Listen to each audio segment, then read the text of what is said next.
All right, all right. Welcome everyone to Andromeda 7, your celestial gateway. Good to see you guys. Hey, we got a special guest tonight. We've got Trina Phoenix with us. Surprise, Woohoo! surprise, No surprise. doubt. And Hi, of course, Grandpa everybody. Brian. Teresa, Hello. one within. Yeah, it's good to have everybody here. All right. Well, this is going to be kind of a heady show tonight. So I hope you guys, got your snacks, maybe some popcorn, some tea, just kind of kick back. We're going to really go through this journey to, or the spiritual journey to ascension. This is going to be quite the discussion. So tonight we're going to be exploring those 16 fundamental stages in spiritual awakening. And we'll do a deep dive into these points and discuss each stage and how it affects each panelist from their own point of view. Because the four of us can definitely relate to the spiritual awakening stuff. We were just talking backstage and how when I was going through my spiritual awakening, I had a guide, I had a spirit guide, but I didn't really have a channel like this other than Brian Barnett's channel, which was really starting to get into that. And he was, really getting into it and revving up with it. And we were all just like soaking it up like a sponge. And then the inevitable happened, and that was the catalyst. And so I'm glad that we're here and that we're able to share this information with everyone. So let's go ahead and say hello to everybody in chat. Loretta Enigma, good to see you. Thanks. I'm glad you got your notification. That's wonderful. I know a lot of times you don't get them, so I'm not sure what that's all about, but good old YouTube, right? Gotta love YouTube. Hi, Chloe. Good to see you. Yeah, I hope you're feeling better. By the end of the show, you will be. That little energy will pass. We're going to just smother you with love and encouragement and chase away the negativity or whatever's going on for you. So don't fall into the trap. Mary wins. Yeah. Elizabeth Bauer, good to see you. Elderberry. Hi, Barry Chad. Good to see ya. Mary wins. Hey, Mary. Good to see you. Hi. Always love seeing you in here. Thank you. Thank you. Let's see. Mansfield. Mary Mansfield, too. Double Mary Trouble. All right. Double awesome. Mary. Yeah, I love Mary Mansfield. She's awesome. I'd love to get you on the show sometime. You're you speak our language. I love that about her. Yeah, she's always on point with it and always has something really good to say. And Steve arrived on time. Steve! Oh, you got 5 more stars tonight. Man, you are batting 1,000. Man, good. On time again. Awesome. All right. Well, I hope you guys are up for all of this. It's going to be good. Spent a lot of time and energy putting this together. Going to go ahead and run that. First of all, Sophia is not with us tonight. She's got other engagements and things that she's got going on. So want to say hello to Sophia. Also, Jasmine and Nick are out celebrating Jasmine's birthday. So happy birthday, Jasmine. Happy birthday. Have one for us. Have one for us. Enjoy yourselves. Yep, cut loose. I guess they're going to an Italian restaurant. So yeah. Nice. All right. Good manja. Have some good wine. Being romantic. Yeah, like when you whip out the Italian and French, that's romance, baby. Yeah. Good for you, Nick. I love that. All right, you guys. Looks like everybody's here for now. Good. Even Elderberry, my squirrel buddy. Yeah. Okay. You good? No, I was looking for Scotty Boy, Don't see him yet. Well, usually Scotty Boy's here. Yeah, but hopefully he'll pop in. If not, he'll catch us on the rebound. Yeah, cool. I had an Ascension joke for Scotty Boy.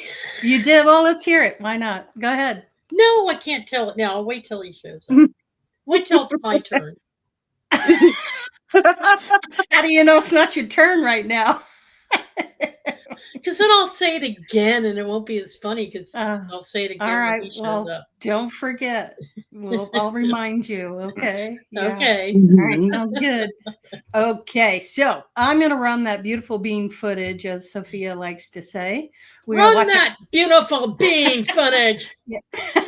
We're going to watch this real quick. So it's 3 minutes. It's quick, but it'll give you a really good idea of what is going on tonight. Let's calm down, everyone. Okay.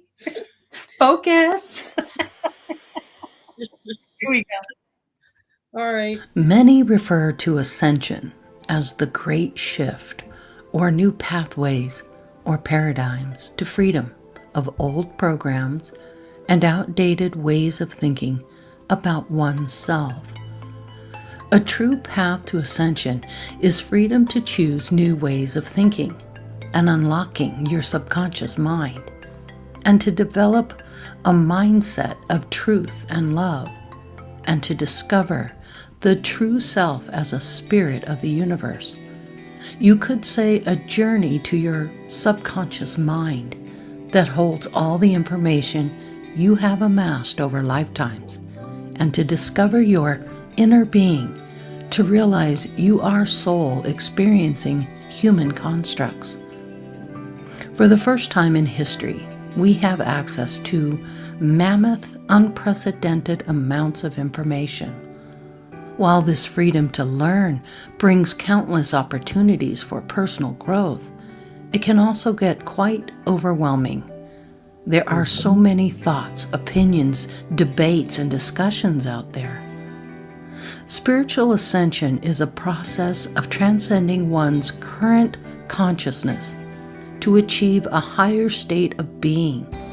It's considered an energetic or spiritual journey rather than a physical one. Experiencing trauma, death of a loved one, finding a twin flame, or completing a deep meditation session, or even an NDE, near-death experience, can also trigger a spiritual awakening process.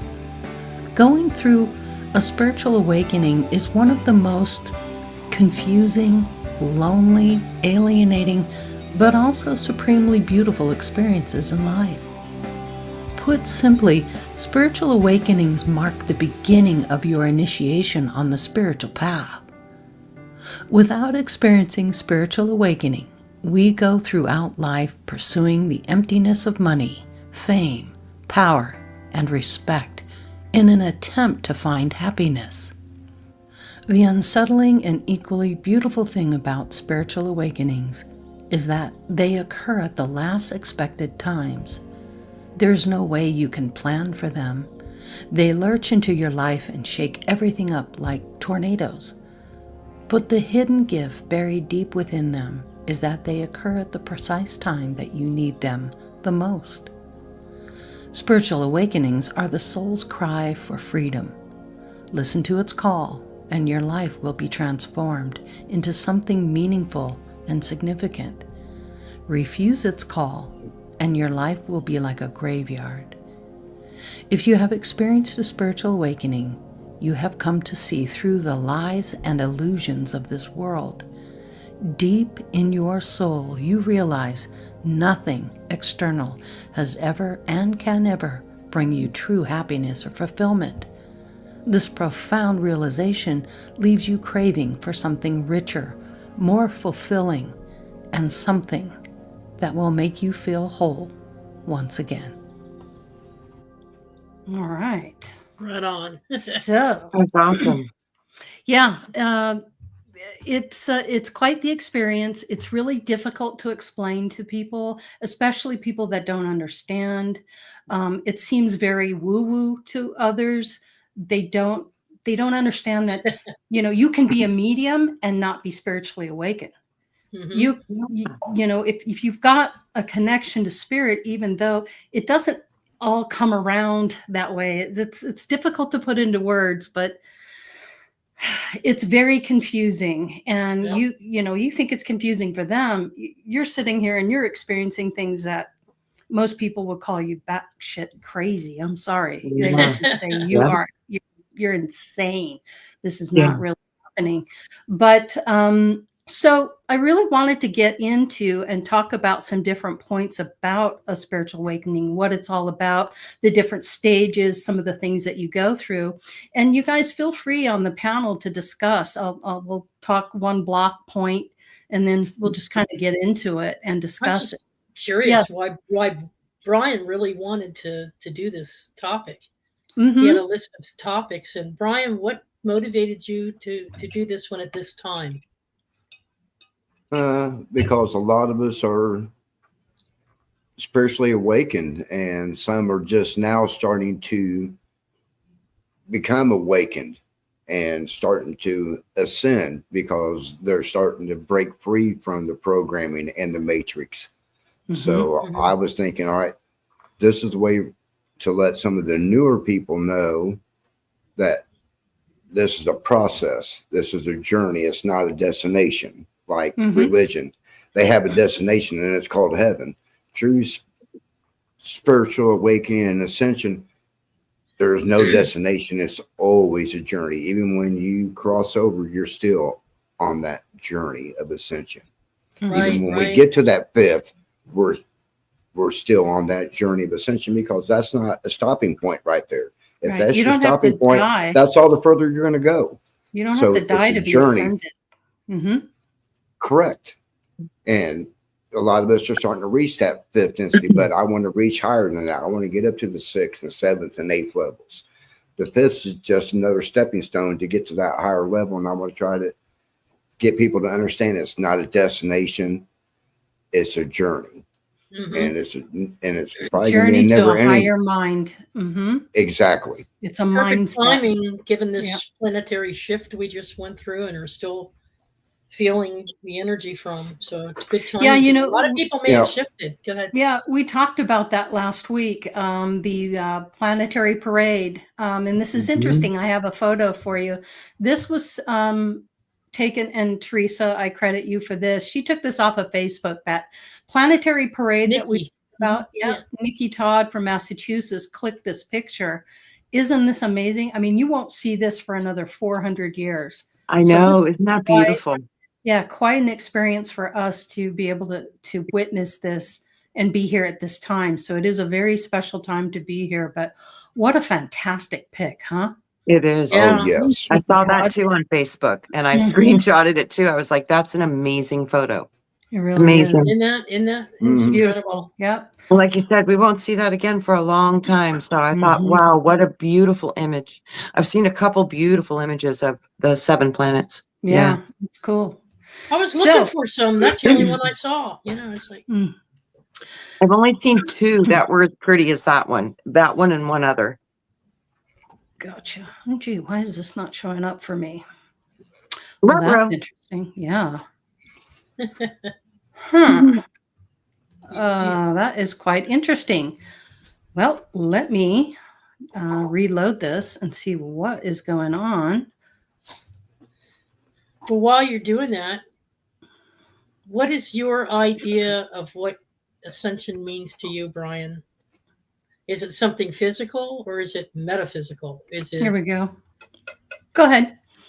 It's definitely metaphysical. I mean, yeah, you will feel it physically, because as your vibration change, the vibration in your body is going to change. So it's going to make your body feel different. And plus, as you're raising your vibration, you become more sensitive, as I was discussing with you 2 ladies earlier, to energies like this planetary alignment. And when you're more sensitive to it, like 3 of us have had headaches in the past 2 days, plus my daughter. So it's these energies possibly of this planetary alignment, because we're ascending into a higher vibration, which allows us to feel these energies that are coming in, and it does affect our bodies, I do believe. Thank you. Good. Everyone's journey will be different. It's important to recognize that these stages are not linear, nor is every seeker destined to experience each one. The spiritual awakening stages are more like a series of psychological and metaphysical openings that shed light on our human conditioning and sparking an inward revolution. For some, the process is a soft unbinding, while others, it may feel like a severe upheaval of reality. It's different for everyone. You just never know how it's going to affect you. So the first 3 points, the first stage really starts with a feeling of disconnectedness. You disconnect with life as you know it. For many, the first stage of spiritual awakening arises from a profound sense of discontent or an emptiness with the day-to-day grind, despite checking off social boxes of success, something fundamental is missing, an underlining feeling that there must be more to life than this, a vague yearning for something they can't quite name. And there's an intuitive sense that merely making a living is not truly the essence of being fully alive. Now, I went through this too. I hit the ground. I was doing the grind.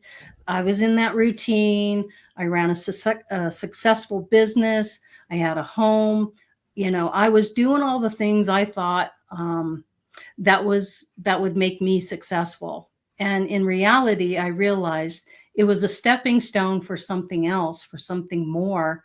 And it really, what it did is it contributed to my retirement and how I was going to spend the latter half of my life. So when I went through the spiritual awakening, I shifted from being all of that to not having those attachments to the home anymore, to the business, or to any of the status that came with it. Where you stood in your community, that kind of stuff. None of that mattered to me anymore, and it was quite profound.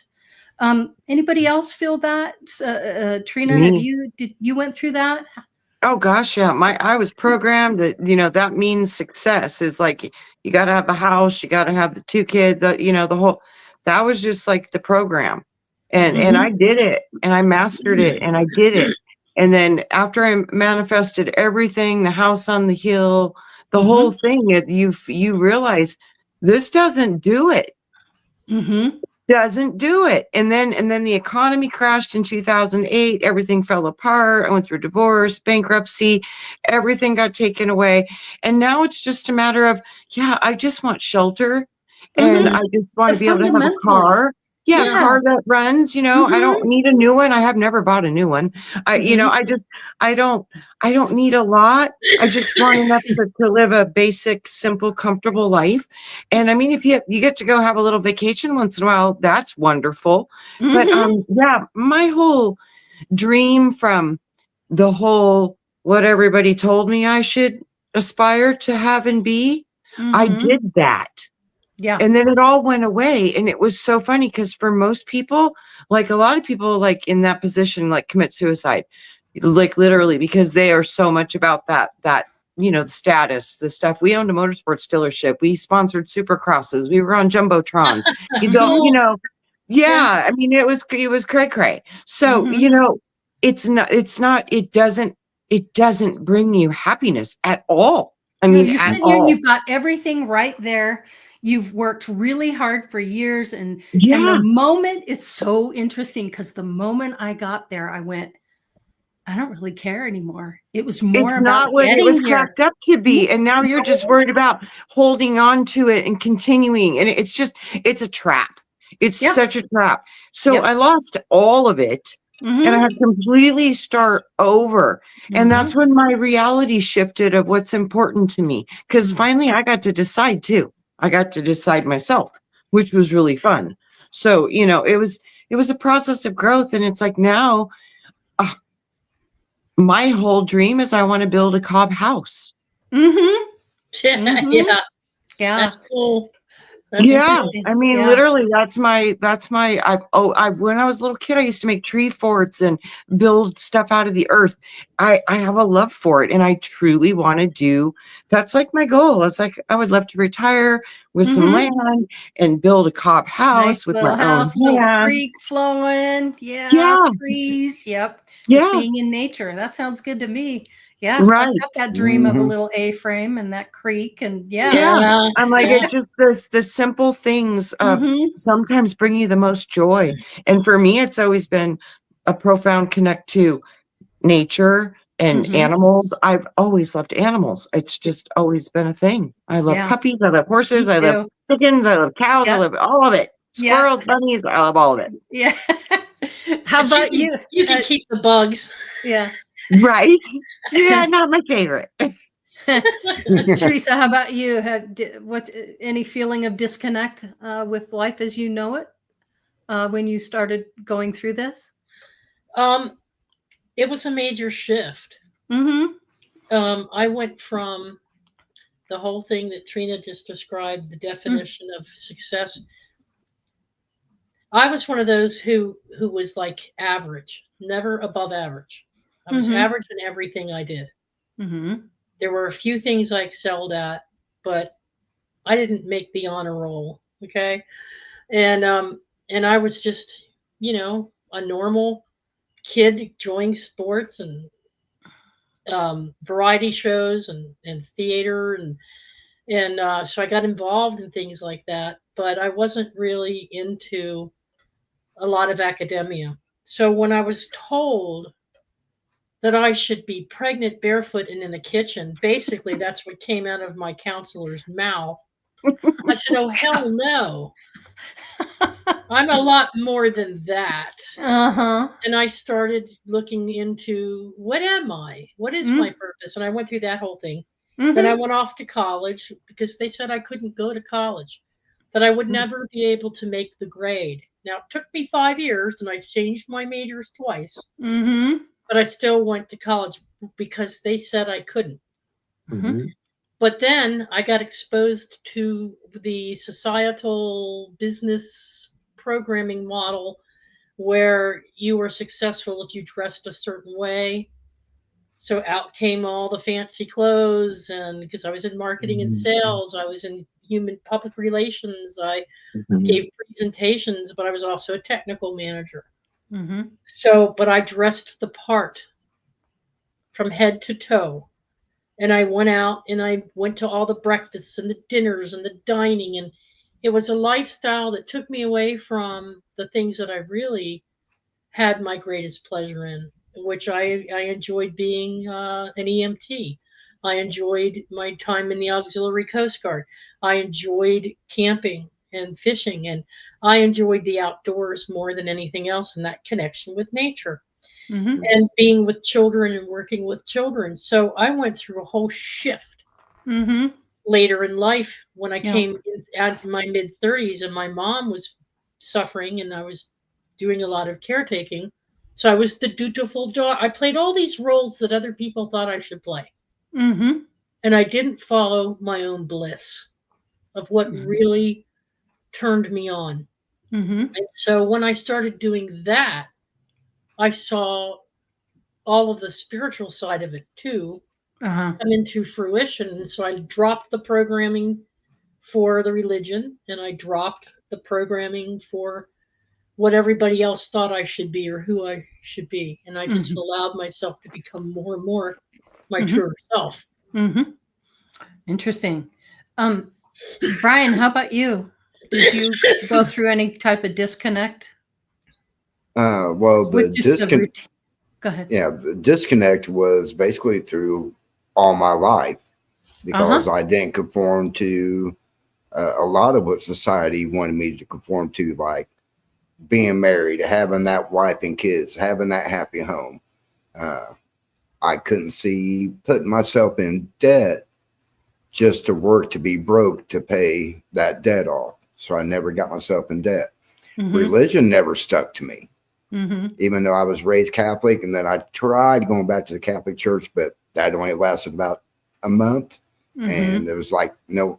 So I've actually felt disconnected from basically society of the norm. As a whole, As a whole. But then when I started my spiritual ascension, that is actually when I found my purpose in life. Why I was here. My life actually made sense once I started the ascension. Why I didn't fall into all those other traps. And I think the reason why we're all really here trying to ascend higher, this is the way that we're going to break out of the matrix, is through ascension. Agreed. Totally agree. So the next stage is stage 2, questioning your reality and belief systems. Now, this was a big one for me. As the thirst for truth grows, the next stage of spiritual awakening involves a deep and often unsettling questioning of personal reality and belief systems. This phase is characterized by turning fundamental assumptions about the universe, consciousness, and the narratives we've subscribed to inside and out. This shaking up of the mental and cultural constructs can be both liberating and deeply unsettling. So ain't that the truth? Uh-huh. You start questioning everything. You're like, what is behind all of this? And I'll tell you, the biggest indoctrination that I witnessed in my lifetime was commercials. When I was a kid, there were just a few commercials in between each episode. It was limiting, and then as time went on, they got more and more commercials going on. The volume would go way up, and that indoctrination, that telling you what you're going to buy, what you're going to do, that kind of stuff really started to tick me off. I'm like, why are we sitting here listening to a commercial? And I'm thinking this in my mind, what is this about? And it's all about getting you to do something you wouldn't normally do. And then you see everything on TV, and this is the norm. This is society's example. This is what you should be following. Everybody should buy these jeans. Everybody should wear this. Everybody should eat this. All that, just constant barrage. So when you go through and you question reality and the belief systems, this is when I started getting really thirsty for knowledge. How about you, Trina? You know, since I was a little kid, I just always knew something was wrong. So I've kind of always been thrown into it head first from my earliest memories, and having your spirit guide turn out to be the Lord. You talk about breaking reality and not trusting things. And it's like, what is going on here? It started really early for me. So yeah, I can relate to all of that because it does happen, and it happens at different times in different ways. But yeah, this process it's got a lot of steps, and people do it different ways. So yeah, I definitely can feel that. Yeah. My beliefs were shattered. I didn't know that there was a Jesus. And then, I see his picture on a wall and I'm like, my Lord. And they're like, yeah, that's Jesus. And I was like, oh, okay. Well, where is he? And they're like, you got to go see him. And, and then it wasn't what was in my mind. So then I'm like, okay, then I'm really confused, and I'm 3 mind you, so it's not even better. But yeah, I've had certain things that have happened to me, and then my deceased babysitter shows up at my house, fully manifest, 90 days after we went to the funeral. That crashed my reality. Oh, yeah. It's like there's been so many things, and it's done permanent reality change for you. You can't go back once you have these experiences. It changes you. Yeah, it changes you. Same thing happened to me when my spirit guide, who was helping me, turned my TV on and off 4 times in a row. I finally knew what was going on, and it was that moment. It just, like glass, it just shattered my reality, because at that moment I knew there was something way more to life than just the normal doing your thing. It just breaks the mold. How about you, Teresa? Did you ever feel that as well? Any kind of earth? Yeah, I had strange things happen to me off and on throughout my life that I didn't understand, and that I questioned my own sanity. And so did some of those around me. But as I became more of an adult and more mature in myself, I just started paying attention to certain events. And I've told before on this program my close calls with drinking too much and overindulging and driving, and doing it so much so that I was doing it on business travel all around the country.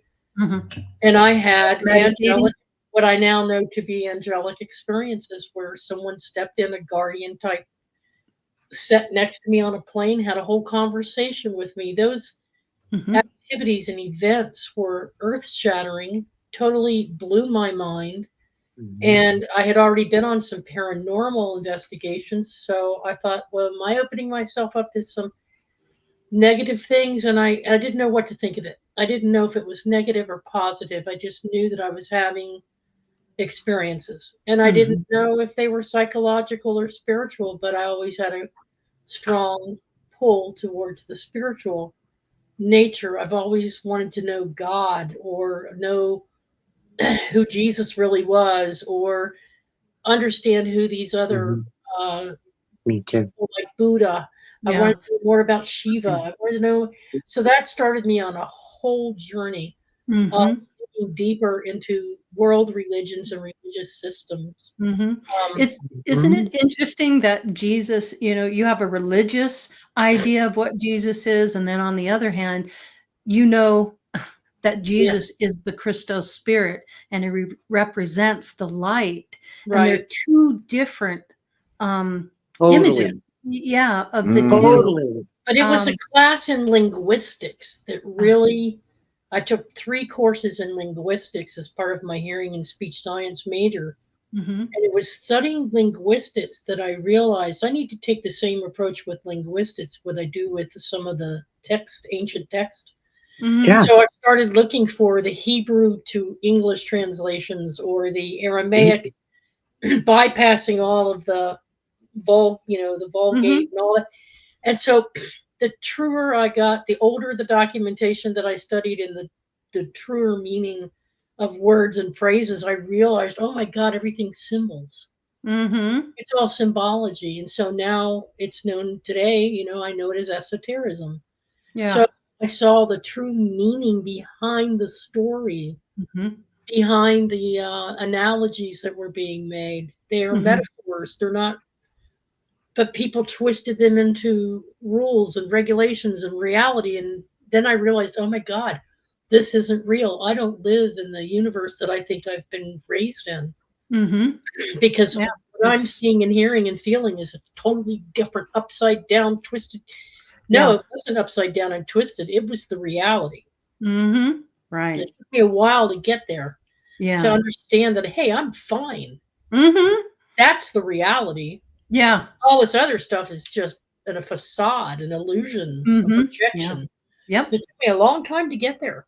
Yeah. Definitely. Brian, how about you? Did you start questioning your reality and your belief systems as well? The first time I questioned my reality is the first time I seen the Mandela effect. Mhm. Then That'll it do was it. like, wow, what else is different? Mhm. Why did this change? I mean, you start questioning a lot of things when you see that Mandela effect. It was like, no, it was this way. It has to be this way. Mhm. And it was always this way. And now it's not. Why is that? Mm. And boy, that really started the ball rolling. And then you start down that rabbit hole, and it's a never ending rabbit hole. Mhm. Most definitely. Yeah. So the third stage is spiritual curiosity and seeking knowledge. Now, for me, this was a biggie. This stage of spiritual awakening creates a voracious spiritual curiosity. You find drawn to various philosophies, faiths, esoteric teachings, devouring books on Buddhism, Hinduism, metaphysics, and other non dual traditions, attending workshops, retreats, and seeking out spiritual teachers and gurus. And for me, because YouTube was such a big part of my growth as with my spiritual awakening, I was getting into like Dolores Cannon, who was getting into hypnosis. And she was learning a lot about things. She was saying some amazing, incredible things that just really stretched my understanding of what reality was. I listened to Abraham Hicks. I would binge on these. I would play them over and over and over. Louise Hay was a big one back in my 20s and 30s. I got into that, learned about dreams, bought her dream book, and really got into that. I also enjoy listening to Bashar, which is more of a galactic energy, ET. Sheila Gillette was a really big one for me as well, and she channels Theo, the 12 archangels. Wayne Dyer was another big one for me. I really enjoyed his. Of course, Brian Barnett. We all loved Brian Barnett. was a very big part and catalyst for me. Suzanne Giesman, Ann Tucker, Yeah. Michael Sandler, and also I like and enjoy right now Alex from Next Level Soul. I really enjoy a lot of channel and just fascinating information. Daryl is awesome. Bashar. Yep. Yeah, I mentioned that. So, you know, we have all this information and things that we can draw into and really immerse ourselves into, but I just couldn't get enough of it. I just was like a sponge. Anything spiritual, anything I could get my hands on, I would listen to it before I go to bed. I'd wake up in the middle of the night still listening to it. I would get into anything that did channeling, past life regressions. I totally thoroughly enjoy past life regressions. You get so much information out of that, and there's some amazing students of Dolores Cannon that do all that as well. But how about you, Trina? What's got your spiritual curiosity juices flowing, so to speak?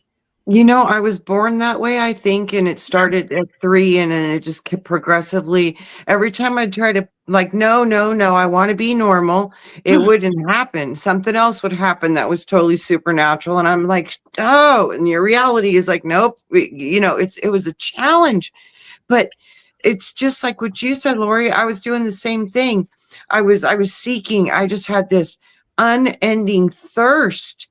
Like I know there's more. I didn't think it. I knew it. But anytime I would try to bring it up to anybody, they'd look at you like you're cuckoo for Cocoa Pops, you know?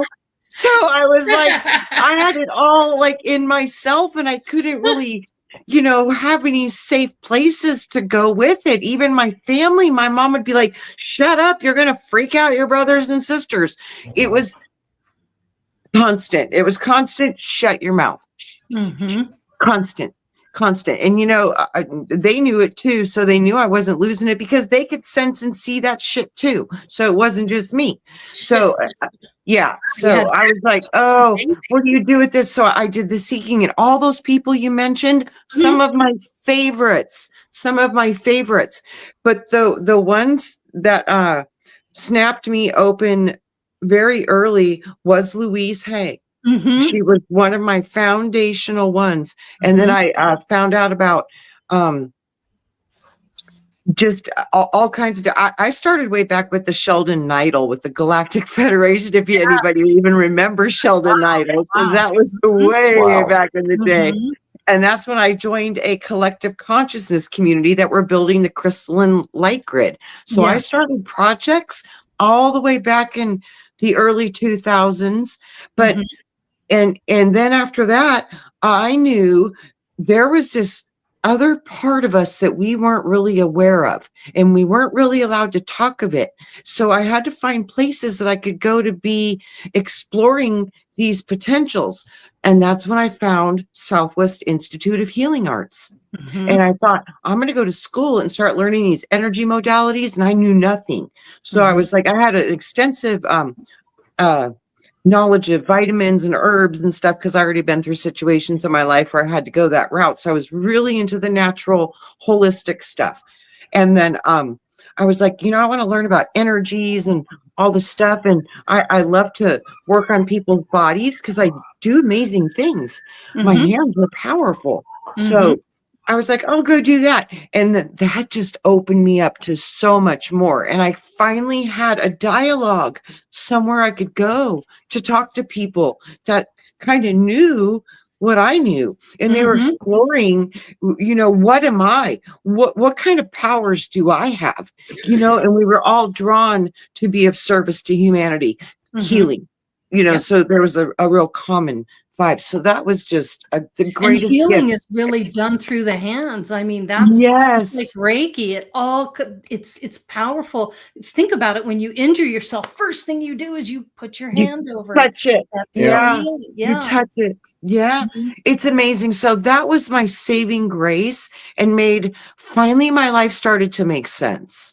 So like you said, it was a long, hard, arduous journey to go through a lot of this stuff with no support. None. So it was a long process. But I guess it was all done perfectly. Mhm. So I had a head start, but I think it's given me the ability to spend a lot of time exploring different potentials. And with that, I've gained a lot of wisdom from that. So Yeah. it's a lot of it was painful, but Yeah, no you doubt. know, Yeah. you live, learn, and you get up and brush off your clothes and Mhm. go at it again. You Yeah. know, so You have yeah, resolve. You're yeah. resolute in getting past it. Yeah. Yeah, but Um, going and then finding you guys, like Brian, meeting mhm. Brian and Yeah. finding you guys. So that was the completion of I need people in my world that Mhm. understand this stuff. It's Yeah. just too hard without you. So thank you. Yeah, that love and support. Thank you, Trina. Thank No, you. thank you. Could say the same for you. Yeah, it's cute. Mhm. It's cute. Teresa, thanks. Teresa, how about you? What was your catalyst? Honestly, it wasn't about finding a spiritual guide, guru, or teacher. I have never been attracted to that. Mm-hmm. I listened to different teachers or different philosophers. I take into consideration their perspectives and point of views. The closest I've ever come, I guess, in the New Age would be to someone like Rudolf Steiner or Alan Watts, and Mm-hmm. of course Gigi Young. Mm-hmm. Oh, Um, she's a master in my opinion. and of course, I listen a lot to Bashar, Daryl Mm-hmm. Anka, who's Mm-hmm. channeling Bashar. But I don't, you will not see me being a cheerleader for, oh, aren't you the greatest teacher in the world? Praise you. I love you. I adore you. No. And I spent a good deal of my time researching cults when I was in my late 20s, early 30s. And I got into a comparative analysis of all of them for research papers that I was writing. And I got to know these cult leaders and I got to know how cults operated. So I had put up a boundary Mm-hmm. to never put all my eggs in any one basket, including Jesus Christ or any other ancient Mm-hmm. leader or teacher. So I Mm-hmm. look for the things that resonate with me, that set with me in a certain way, and I go with bits and pieces of that. But a catalyst, my catalyst was uh, having some near death experiences and having some personal experiences, which I won't go into here, that changed my perspective on things and brought me into more of a new age understanding of spirituality. Mm-hmm. Since that time, I have pretty much brought myself through it Mm-hmm. through interaction with people who resonate with me and like minded people in this community and elsewhere. And some very people that I've become very, very close to and trust. Um, so that's been my catalyst. I went through alcoholism Mm-hmm. and I've been through a lot of things that have rebounded because of that physical problems and conditions, my genetics. Mm-hmm. I have parents who had history in their families of certain types of illness, and I have some of those genes. Mm-hmm. So I'm facing all of those things and working it through and healing from a lot of things and have great faith and hope. So my catalyst wasn't any one person or guru, Mm-hmm. but it was bits and pieces that I absorbed from Dolores Cannon more recently in the past couple of years. Mm-hmm. Mm-hmm. Abraham Hicks Mhm. did a big thing to so it was Alan Watts and those folks Mm-hmm. that really helped me go, okay, now I don't feel so bad about what I'm experiencing. Some of your stories in here in this Mm-hmm. community, Mm-hmm. um, like, hey, you're not alone. There's other people having these Yeah, yeah. experiences, this is and really happening. just taking it all in. Yeah, Yeah. Yeah. yeah. Fascinating. How about you, Grandpa Brian? Anybody will serve as a catalyst for you that really got your attention in changing your belief system? That would be Jim. Yeah, I could see that. Yeah, Uh, Jim and Heather at All My uh, Relations. yeah, it was mainly Jim. You know, the Okay. first time I went in and had the reading, I was Mm-hmm. like, wow, unbelievable that what he was saying to me and the cards, what was going on in my life. Mm-hmm. A And lot then of people. going, yeah, and Yeah. then going to the first group meeting Mm-hmm. was just, it opened me up because, Yeah. uh, you know, when we were seeking knowledge earlier, it was knowledge to help us survive in the 3D world. Mm-hmm. Once I started raising my vibration, the knowledge that I started seeking out was more the knowledge of how to enhance and elevate my bright vibration to keep it growing. Mm-hmm. And a lot of the same people that you all mentioned, Mm-hmm. I started following because once I started getting to where I was seeking, you know, stuff from my higher conscious, elevate my consciousness and Mm-hmm. vibration, I stopped thinking about the 3D stuff. Mm-hmm. If you kind of know where I'm getting at. Yeah. Mm-hmm. Mm-hmm. And I think you've all done the same thing. Like you said, you know, your business and all that, you actually Mm-hmm. moved away of thinking of the 3D world and Yep. started moving to thinking towards the ascension process. And see, like I said, last week or the week before, what you are seeking is seeking you. It's already inside you. Mm-hmm. It's Yeah. just opening yourself up, Yeah. raising that vibration, and Yep. guess what? Boom, you ran right in its path and it Yeah. found you. Yeah. And that's interesting how it happens that way, isn't it? Just Yes, it out of the is. blue, one day, boom, everything Yeah. changes. Yeah. Yep. So the next stage is that finding your spiritual guide or guru. For many seekers, there comes a point when the desire for a guru or a spiritual mentor arises organically. Having a guide who has walked on the path can be invaluable. They can act as a mirror, insightful friend, and point the way when you feel lost. The guru appears when the student is truly ready, seeking outwardly the right teacher only to realize the ones you need were presenting themselves all along, sometimes in human form or spirit, and other times as life itself. Ultimately, the truest guru is the one who points you back to your own inner nature. They guide you to find the guru within you. This really happened with me with my spirit guide. My spirit guide is Eric Meadows. I started watching Channeling Eric way back in 2018 is when I got started watching that. And he said, you know, if anybody wants his help, to just ask. And I did. I asked for his help. I was watching his channel. I loved his mom. The story was incredible. He was a 21-year-old kid who committed suicide. It was devastating for the family.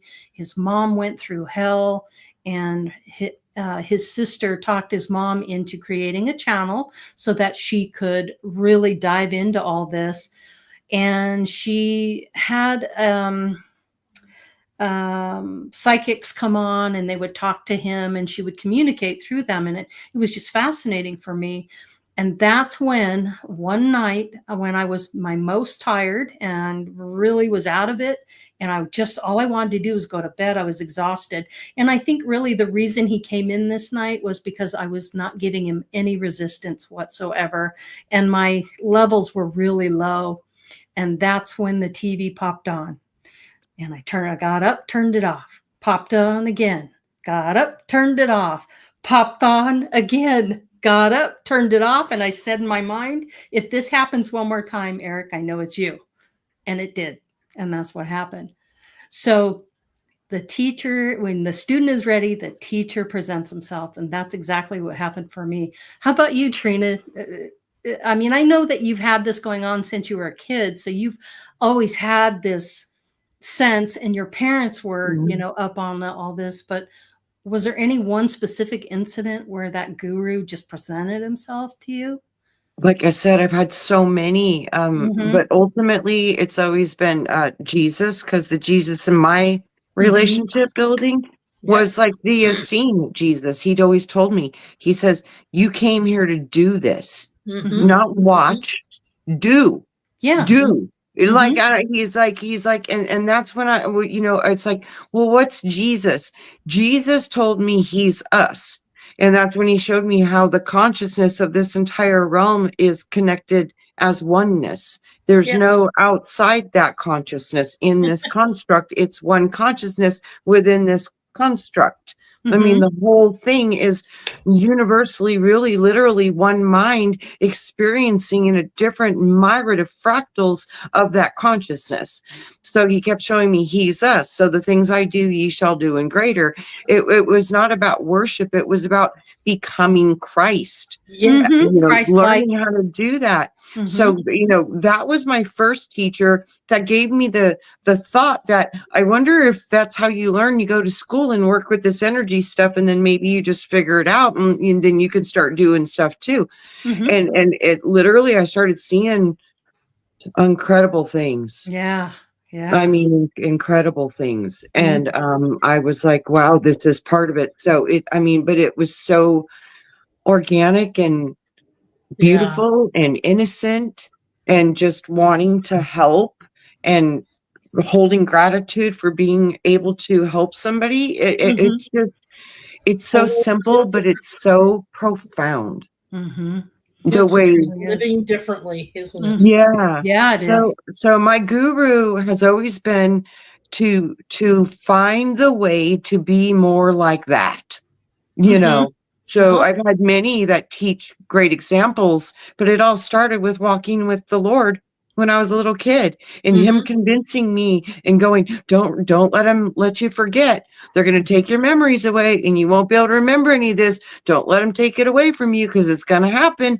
And I'm Yeah. like, I will never forget you, and I will never forget. But if it wasn't for him doing that, I Mhm. would have been veiled like every other person in the whole wide world. Mhm. And then had to redo it, come back and redo it, and But then try I again. tried to do it because it Mhm. gets hard.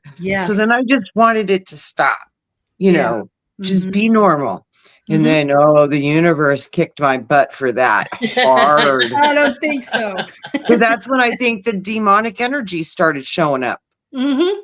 It's Yeah. like you know that there's unseen stuff, and when you're in positive, you stay with me. But if you want to walk away from me, you're now Mhm. open to the darkness. I was Mhm. like, oh Well, that's crap. even in the scripture that it will say, I think he and his apostles were trying to teach people that Well, and I was wanting the to more lower you're, my vibration. I literally wanted to run away from it. So I was Mhm. like, no, I'm going to Mhm. go. No, I was like mad. I was like, no. And I was literally intentionally dropping my vibration. And he's like, well, you just wait to see how that's going to go for you. Because the dark How's ones, that working out for you? How's that? right? Because like the dark ones, you're when you're like an enlightened, when you're a little kid, just children, their light is bright. And Mhm. they have protection around them because their light is so bright. They're 24 being watched Mhm. 24/7. So it's the same thing. Like when you're an enlightened being, you're Mhm. doing the same thing. You're emanating this crazy radical light that they can see on the grid from really far Absolutely. away. I And know if it. you don't have protection, you're Mhm. going to be challenged with stuff that wants to grab what you got. That's right. That's right. Yep. Yeah. And that's where the So discernment comes in. Yep. yeah, so my Um, guru's always been me, but through knowing that that's what I was supposed to be like, and that's a tall mhm. freaking order. Yeah. So with that, that's a long time, lifelong journey, and I've learned so much, and then everything blows apart in your brain, and you got to start over, and then you learn something new, and then it blows Mhm. apart again, and you got to Mhm. start over. So So I've much had a lot of gurus. integration, huh? You just Yeah, constantly Yep. integrating and changing and morphing into something new. And it's yeah, a I've lot. always It's a lot I've to had a do. lot of gurus. People call them gurus, but Mhm. I don't ever look at them as they're right. I Mhm. look at what they're doing and saying, and I take it into my own being and work it Yes. out for myself and see if it Mhm. works. And Yeah, if it exactly. does, thank you for the information. You helped unlock a part of me that I forgot. And Mhm. thank you for helping me remember more Yeah. of myself. Yeah, I But love but that. but don't give your power to anything, because guys, you No. guys are so powerful and magnificent, and there's no one else like you. That's right. And That's that's the beautiful part right. of being a fractal of the Yeah. creator. Yes. Because Gotcha. as a fractal, that's how you can hold these individual prisms of light. Yeah. Yes. So Yes. So true, do Trina. you. Yeah. Do you. Yeah. Yeah. Right I love on. that. Spot on.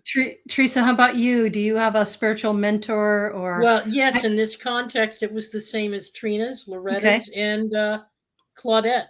You Hmm. see, for those of us who were raised in a Christian tradition, it's Mhm. still up to us as we mature to make the decision ourselves as to what we believe and what we don't. And I was always a follower of the way, Mhm. which was Mhm. Jesus's way, which Yeah. is the esoteric perspective of Yeah. an understanding on a deeper spiritual symbolic level what he was really trying to tell us about the kingdom of heaven within, Mm-hmm. turn the other cheek. He was breaking the norms, breaking the traditions. And so I, like you, didn't see him as a guru. I saw him as a master teacher, highly connected to the God source himself, the energy of God, because I didn't never perceived God as a being Mm-hmm. or something Mhm. outside of self or something that I should worship, bow down, and pray to either. Mhm. And that's Mm-mm. where I made the break from tradition, is because I won't worship anything Mm-hmm. outside of my own self because I Mm. realize I am a part of that creation. You're perfect, whole, and That complete. consciousness is And you everywhere, know, and worship is, it really bothers me with worship, because when you worship, it's a worship. And, Mm-hmm. you know, and the thing I would ask the Lord about that when I was little, because I see all these people worshiping, I'm like, what's that? You know, yeah, what is that? And then he's like, that's not necessary. He's right, like, that's actually false. And yes, he would Mm-hmm. never say right or wrong. He would just say, that's just False. false. Mm-hmm. Like they don't know what they're doing. They don't understand. That's just false. But it's okay. You know, but it's false. And I was like, well, what does that mean? And it's like, no, it's not about worship. He's like, the universe loves cooperation. Mm-hmm. yes, So when you like something and you think it's good, you want to help it and make everything work better, and you want to cooperate, you know. Yes. So Yeah. it was this benevolent force of cooperation that he said was the most important thing for yes, him, was to love each other like you would love yourself. It was Mm-hmm. so right. simple. It was about, so the worship thing is like, oh, it took me a long time to try to get out of that one because it's rough. Yeah. Yeah. Well, you know what? That was the cat. You asked about a catalyst, Lori. Mm-hmm. That was a catalyst for me because I came out of Catholicism Yeah. and I was experimenting with different. I attended temple and I studied Buddhism for a while, but I went into the Pentecostal. Okay, Mhm. Mhm. God, I love them. I love my Pentecostal brothers and sisters. Yep. But I'm here to tell you that worship, I saw through the illusion that they couldn't understand for themselves and that it's not a psychological workup of a frenzy. And I'm sorry, my rolling on the floor Baptist brothers and sisters too. It's kind of like you, from a group perspective, get into the whole concept or idea of worship, to bow down and pray to something that's greater and outside of yourself in such a way that it's like a frenzy. And they psych themselves up and they go around zapping each other on the forehead. And somebody tried to zap me and I was having none of it. But I did allow myself to open up and feel the spirit of Christos come into me, into my center. And I did raise my arms and I did worship for the longest time until I Mhm. realized what I'm worshiping is really my own, is really what he told me to be aware of, not worship, but be aware of, and that is my own divinity from within. God The in me. kingdom, the kingdom in me and Mm-hmm. God in me. So Mm-hmm. Yeah. who am I worshiping to? Yeah. And by the way, people, you Yeah. keep repeating things over and over and over like a mantra, but you do it in such a way that um it's like you're trying to force a square peg into a round hole. So what they're doing is and what I was doing and feeling that they were doing just didn't feel right. And it was, stop yelling at God. Stop yelling at Jesus. They can freaking hear you, and they heard you the first time. You don't need to say it 20 times. You're trying to convince yourself. Yeah. So, but you're doing it in such a way that you think, and these preachers will get up there and they'll say, hallelujah, praise God. Blah, blah. It's like, you don't need to scream at God. No. Okay. So Mhm. that's when I realized that God's not external. It's all part of an internal journey. So who are you yelling at? Mhm. Yep. Where does it get you? Did it get you that burger at Burger King that you wanted so bad or something? Did it give you that Volkswagen you're driving? I mean, they started, and that same thing with Buddhists. They pray for an object. They pray for something material. That's when I realized it's not about material things. Yeah. It's about how you treat one another, how you view the world, how you view humanity, Mhm. acts of kindness, service to others, for others, doing things of value for others. And so the teachings took on a deeper meaning, and I felt an increased love for humanity and others. And I became very, well, Lori's going to get into it in number 5, but Mhm. it totally pulled me in. So the master's teach, if you want to call him a master teacher, he was a master rabbi teacher. Mhm. So was Yeah. Buddha, and I got Yeah. a lot from Buddha too. Mhm. Yeah. So Brian, I know that you had mentioned Jim was kind of a spiritual mentor for you, but is there anybody else in your life that kind of fit that role that helped you? All of you, because all Oh. of you have taught me at least something. Mm. You can't just limit yourself to one person. Mm-hmm. Yeah. So, the more you put yourself out there and meet people, Mm-hmm. there's people at group I've Yeah. learned from. I mean, I was just going to say, you spend a lot of time at All My Relations, and they've got yeah, some really great programs and things where people can physically come together, and we're doing it virtually, but yeah, that's got to be an amazing experience as well.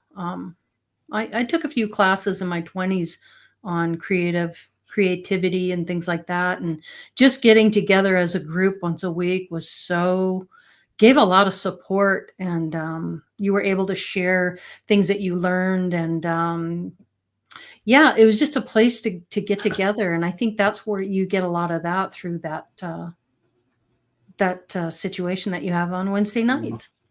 yes. And, our discussions are usually really great because you're learning things from a different perspective of somebody. Mm-hmm. And whether you take it in or not, that still helps you grow. Yes. Yep. Our guides, they've been with us all of our lives.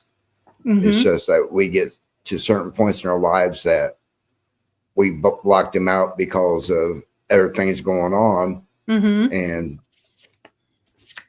like Trina said, when you're young, your vibration's high. You are shining. Then you're Yep. taught Mm-hmm. to shut all that off, programmed. Yep. Yeah. And then now when you start ascending, awakening, you start Mm-hmm. raising your vibration. You're like, guess what? Boom, you're back and connected, and they're talking to you like Yeah. it was the first day that you guys met. Uh-huh. Yep. So true. Yeah. Okay. So the 5th stage is purging old habits and conditioning. This was a big one for me. As your awareness expands, there's an inherent purging process that takes place on multiple levels. Old habits, relationships, and possessions that no longer resonate with your inner truth, and old habits begin to fall away, sometimes gracefully, other times with great resistance and turmoil. I ended a 19-year relationship, not only a personal relationship, but a relationship with my business. And everything just fell away and crumbled within weeks. I went from one moment, this is what's going on, to the next moment, my whole entire life has just shifted and changed. And it was a purging of old habits and conditioning and beliefs. And that was very difficult, is one of the most difficult things I've ever gone through in my life. And I've had some really crazy, hard stuff, major trauma when I was a kid, all kinds of stuff I've dealt with over the years. But this took the cake. Trina, purging old habits, conditioning. Did you go through the same type of thing? You talked about that with, going through a bankruptcy and all that. I've had that happen too. I've done that myself. I know what that's like to lose everything. Yeah, I've gone through so many of major like losses, but Mm-hmm. the biggest one for me was after 20 years of doing this research and looking at different healing and doing this for a long time. I always knew something was wrong about this place. Mm-hmm. And I was just a knowing that I had.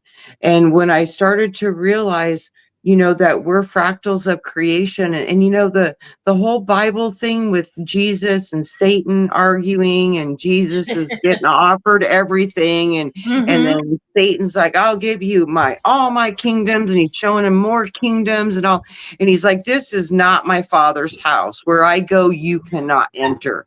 That's when Mm-hmm. I was like, where are we? Mm-hmm. So then I started realizing that we were in this construct of a matrix, and then I had the whole earth shattering, cut myself out of the serpent situation. Mm-hmm. That was one of my biggest reality explosions in my adult life. And that was just crazy, because it was so powerful. And Mm-hmm. it just showed me that it made sense to me, the Bible, with why are the 10 commandments? The first thing is love God with all your heart, mind, and soul, and love no other gods before me. When I started to understand this stuff deeply, it's because you're a fractal of me as God. So even if you worship your own body or anything in this construct, anything, it was a false idol. And Mm-hmm. that's the second commandment. Don't worship Mm-hmm. false idols. So I was Yeah. like, oh crap. So all that stuff was breaking my reality apart. And then that's when I finally realized, okay, everything here is a projection of a dream or an image that we're creating in this reality. But in essence, it's only images of things that were already there. So it's an image of that which is real. So Mm-hmm. that was a major construct breaker for me. And then I had to rebuke everything in this reality and know that I am bigger than this reality. I'm bigger than my body. This is part of the construct. When I'm done with it, it goes back to the construct, and I get to go and keep what I am whole and intact, and more expanded with more knowledge and experience. But that was tough. Mm-hmm. That was tough. Mm-hmm. That was a Yeah. tough level that I hit. And when I did it, and then you walk through the desert for 40 days, like they talk about, and you feel cut off from Mm-hmm. everything. That was the Yeah. first time in my life that the Lord wouldn't talk to me. Yeah. Yeah. Wow. You Wow. want cut off? You're getting cut off. Yeah. You want to I go knew, rogue? You're on your own. I knew I had to. And I'm glad I did it, because I walked through the pain and I walked through the scariness of, oh my God, did I just Yeah. make the biggest mistake of my life? And I came through it the other end, Mm-hmm. knowing that no, I was right. So, Mm-hmm. we find these things through deep exploration, and boy, truth sometimes hurts and Mm-hmm. wrecks your reality, and then you feel not the same anymore. But Yeah. it's worth it, because once you get through all the layers of the programs, you end up back where you already were, which is who you've always been. Yes. So true. So true. Right back around. Yeah, Yeah. yeah, to Yeah. your Just original keep. essence of your soul. Yeah, Yeah. Agreed. Wow. yeah. Teresa, how about you? Purging old habits and conditioning. Anything to say on that one? Tons, just about Yeah. everything in my life, as you bloody well know more than anybody else. But Yes, I do. it's been a process that takes time, Mm-hmm. courage. Yep. You have to trust in yourself. Resolve. Yeah, resolve, Strength. your gut intuition, Mm-hmm. everything. Mm-hmm. Your connectivity, if you can establish connectivity with your higher self and other versions of yourself through spirit or other ancestors, that helps too.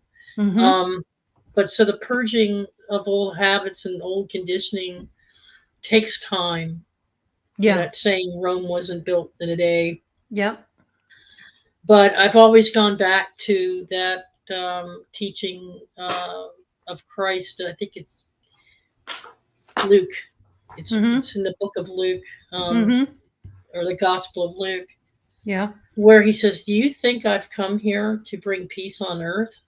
I say, nay, I have not. Yeah. You think I have come here to separate you, Yeah. mother from daughter, father from son, Yeah. so on and so forth, to get you Yeah. to think and see the truth of that illusion, the truth behind it." Yes. As we were talking about last week, the game Mhm. that we play and the chess pieces were the Yeah. game pieces, roles we play for one another Mhm. in the soul agreement. Mhm. So coming to the realization that you are a spiritual being, a soul Mhm. living in a vessel of human agreed upon relationship with human part of nature to experience this environment Yeah. is very powerful. And that leads you to, oh, well, I don't need to go to church on Sundays to worship anything.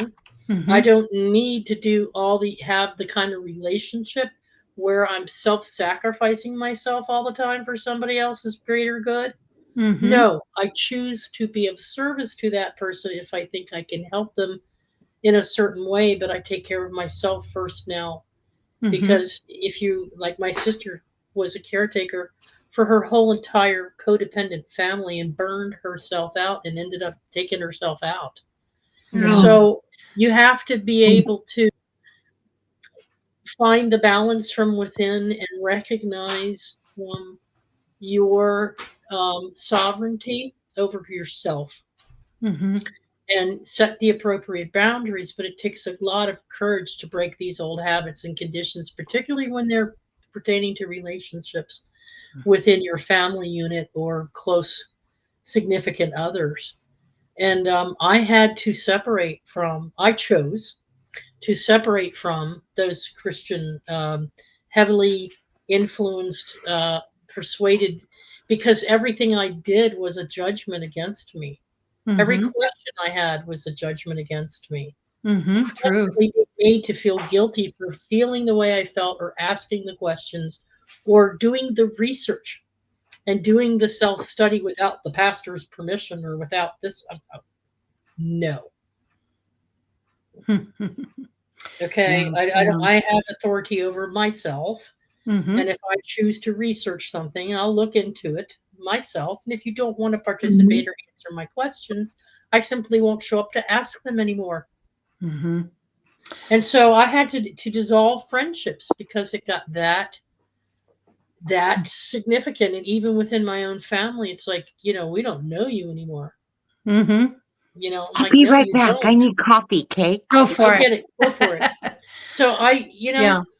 Yeah, it's like being on an airplane, and next thing you know, the oxygen mask falls down. What do you do first? You put yeah, that sucker on you first before you put it on anybody else. yeah, Because if you can't stay awake and alive, no one else is yeah, gonna. yeah. So yeah, it really is quite You a really feel it. You purging. Yeah, you you really deal to your feel out core. of place. Hmm. This isn't my home anymore. This isn't Yeah, my it doesn't feel the same as it used to, and that is a sure sign of yeah, self-awareness. yeah. Brian, how about you? Did you go through a purging process as well? Oh, yes. And a lot of mine was relationships because when Mhm, I was at a lower vibrational, I mhm. didn't realize that I was around lower vibrational people. Yeah. It was only when I started raising my vibration, I was like, wow, they're Mm. they're really negative. And I was like that. Yeah. So Yes, uh, indeed. the one thing I didn't see on there was your way of thinking. Mhm, Just and I'm gonna kind of get off base a little bit. I know there's a lot of people when you start ascending and you start raising your vibration, you go into a lot of meditations. mhm. And a lot of people sometimes don't break. protect themselves in them meditations. Mm-hmm. You should always open with sacred space, but you should always close that space down and know that you're protected. So if all of a sudden you start going back, you're protected. right, you start going back into that mindset of thinking about that negative stuff, like, oh, I know I'm not going to get that house, or, I know I'm not going to get that job, just the negative thoughts. Is that a small piece of negative energy that attached to you, or are you trying to revert your mindset back to what it was before? Is it yours or someone else's? Are you picking up on someone else's energy, or is this yours? Right. Exactly. And you assume that it's you. Exactly. But you don't know it is you. It may not be you. It could be energy that you picked up off of somebody else, because you left yourself open for that, just that little bit of negative energy to attach to you. It's not that you're not ascending. Sorry, you don't live here anymore. Kick rocks. Right. Get to kicking rocks, because you don't belong here anymore. This is my. I have the final say on how I'm going to feel about something. Yeah. Right. So but we need to be aware of that. Too. Yeah. It's tricky. It's tricky. It's so tricky. And, that's the only thing that I know when it's not mine is if it persists. Yes. That's been my biggest clue is if I can't get out of a funk for like more than a few hours, I know something's up. Yeah. Exactly. So, but it took me a lot of getting my butt kicked before I figured that one out. I kept thinking it was me. Right. And I'm like, well, maybe it's me. How did I create this mess? Yeah. It's hard, guys. That's the hardest part of this is discerning. It's hard. Hard. But you have to go through it because you just won't understand it if you don't. You won't. You won't gain the strength and the resolve to really get through it. Yeah, it's so true. You get kicked down the road a few times. Yeah. Start to learn. You're like, oh my God, I've had an attachment for a week and I just realized it. Holy shit. Yeah. It's really messed up because kind of that's, when life is busy and you're struggling or you just got over a cold or, certain it's things. Easy to pick it up from other people. It is so easy. It just gets transferred on you. Well, like I said, you get stressed out or you get a cold, and your energy goes down. You start that's all it takes sometimes. And it's like, what? You're like, where the hell did you come from? Yeah. And a good way to dissolve that is to really in your mind and center in your mind, get into a meditative state and just act like you're looking into the sun. Just look into the sun, that bright light, that father sun, that energy. If you just feel that, what it would feel like on, if it's dark outside or wherever you are, feel like the sun is just washing over you and eliminating the negative energy and cleansing you and refreshing you. Another good thing to do is to take a shower. Believe it or not, the water running over you is a very good way to wash off that negativity. But you have to recognize it first, right? And once you recognize it, then you go, boom, I could have had a V8 moment. Wow, okay. Yeah, once you notice, it's so easy. It's like, oh, I got you now. Here we go. I'm ready. Right. But I didn't know you were there for a while. Sorry it took so long, but I'm on my game now. I got you. And the sword. I'm ready to go. Yes, I love that. So So the next one is non-attachment and surrender. As the spiritual journey deepens, spiritual seekers begin to cultivate a deep sense of non-attachment and surrender. This shift in their consciousness arises from the realization that clinging to desires and expectations leads to suffering and dissatisfaction. Nobody is responsible for your happiness except you. Nobody has that power over you unless you grant them that, unless you allow them to make you feel that way. You're making me feel like this. You're making me feel like that. I don't have that kind of power. I only have that power over myself. If you choose to feel that way, that's on you. But you're not going to project that onto me. That's not happening. So, you know, when you cultivate that deep sense of non-attachment and surrender, look, I surrender to what I have control over and how I'm living my life. I don't have any control over what you're thinking or what you're doing or why you feel the way you do. And that is really difficult for some people to understand because they're so enmeshed in that energy that they think you're responsible for the way they feel. You're responsible for their happiness, and you're not. You are 100%. You're responsible for your experience. You're the one that created this energy and brought yourself into this now. You are 100% responsible for how you feel about anything. So you really have to grasp that and get that. Nothing else outside of you is going to make you happy. Only you, only going into you can make you happy. That sense of balance and that nurturing, that everything that you need is really deep inside you. But as human beings, we're always looking outside of ourselves. We've always been told that everything you need is out here. Buy this, do that, go here, do this, be a friend to this person. It's all outside of you, when in truth, everything exists inside of you. And so you really have to learn how to get to that. What say you, Trina, on that one? What about the attachments and surrendering it? You know, it's a hard thing to do. It's really difficult to learn to go in reverse, because you've always been taught if you want something, you go get it. It's like it's always been trained. It's outside. It's outside. Yep. Once I started realizing that nothing, because I'd always been able to manifest, I just didn't know how I was doing it. Yeah. And then when I really focused on my first manifest, it was huge what came in. And then when all that came in and then it all got taken away, I was like, oh, there's probably another spiritual lesson in that with sovereignty. Don't get asked for what you want if you don't really even know what you want, because it doesn't make you happy. So then I had to be like, oh my gosh, what do I even want? So, and then that became difficult because really there's not a whole lot. You know, so then that wrecks your whole brain. And how do you be normal in life when you don't care about nothing? You know, that kind of gets really weird. So all the habits and all the breaking away of all these things, it's part of building the truth of who you authentically are.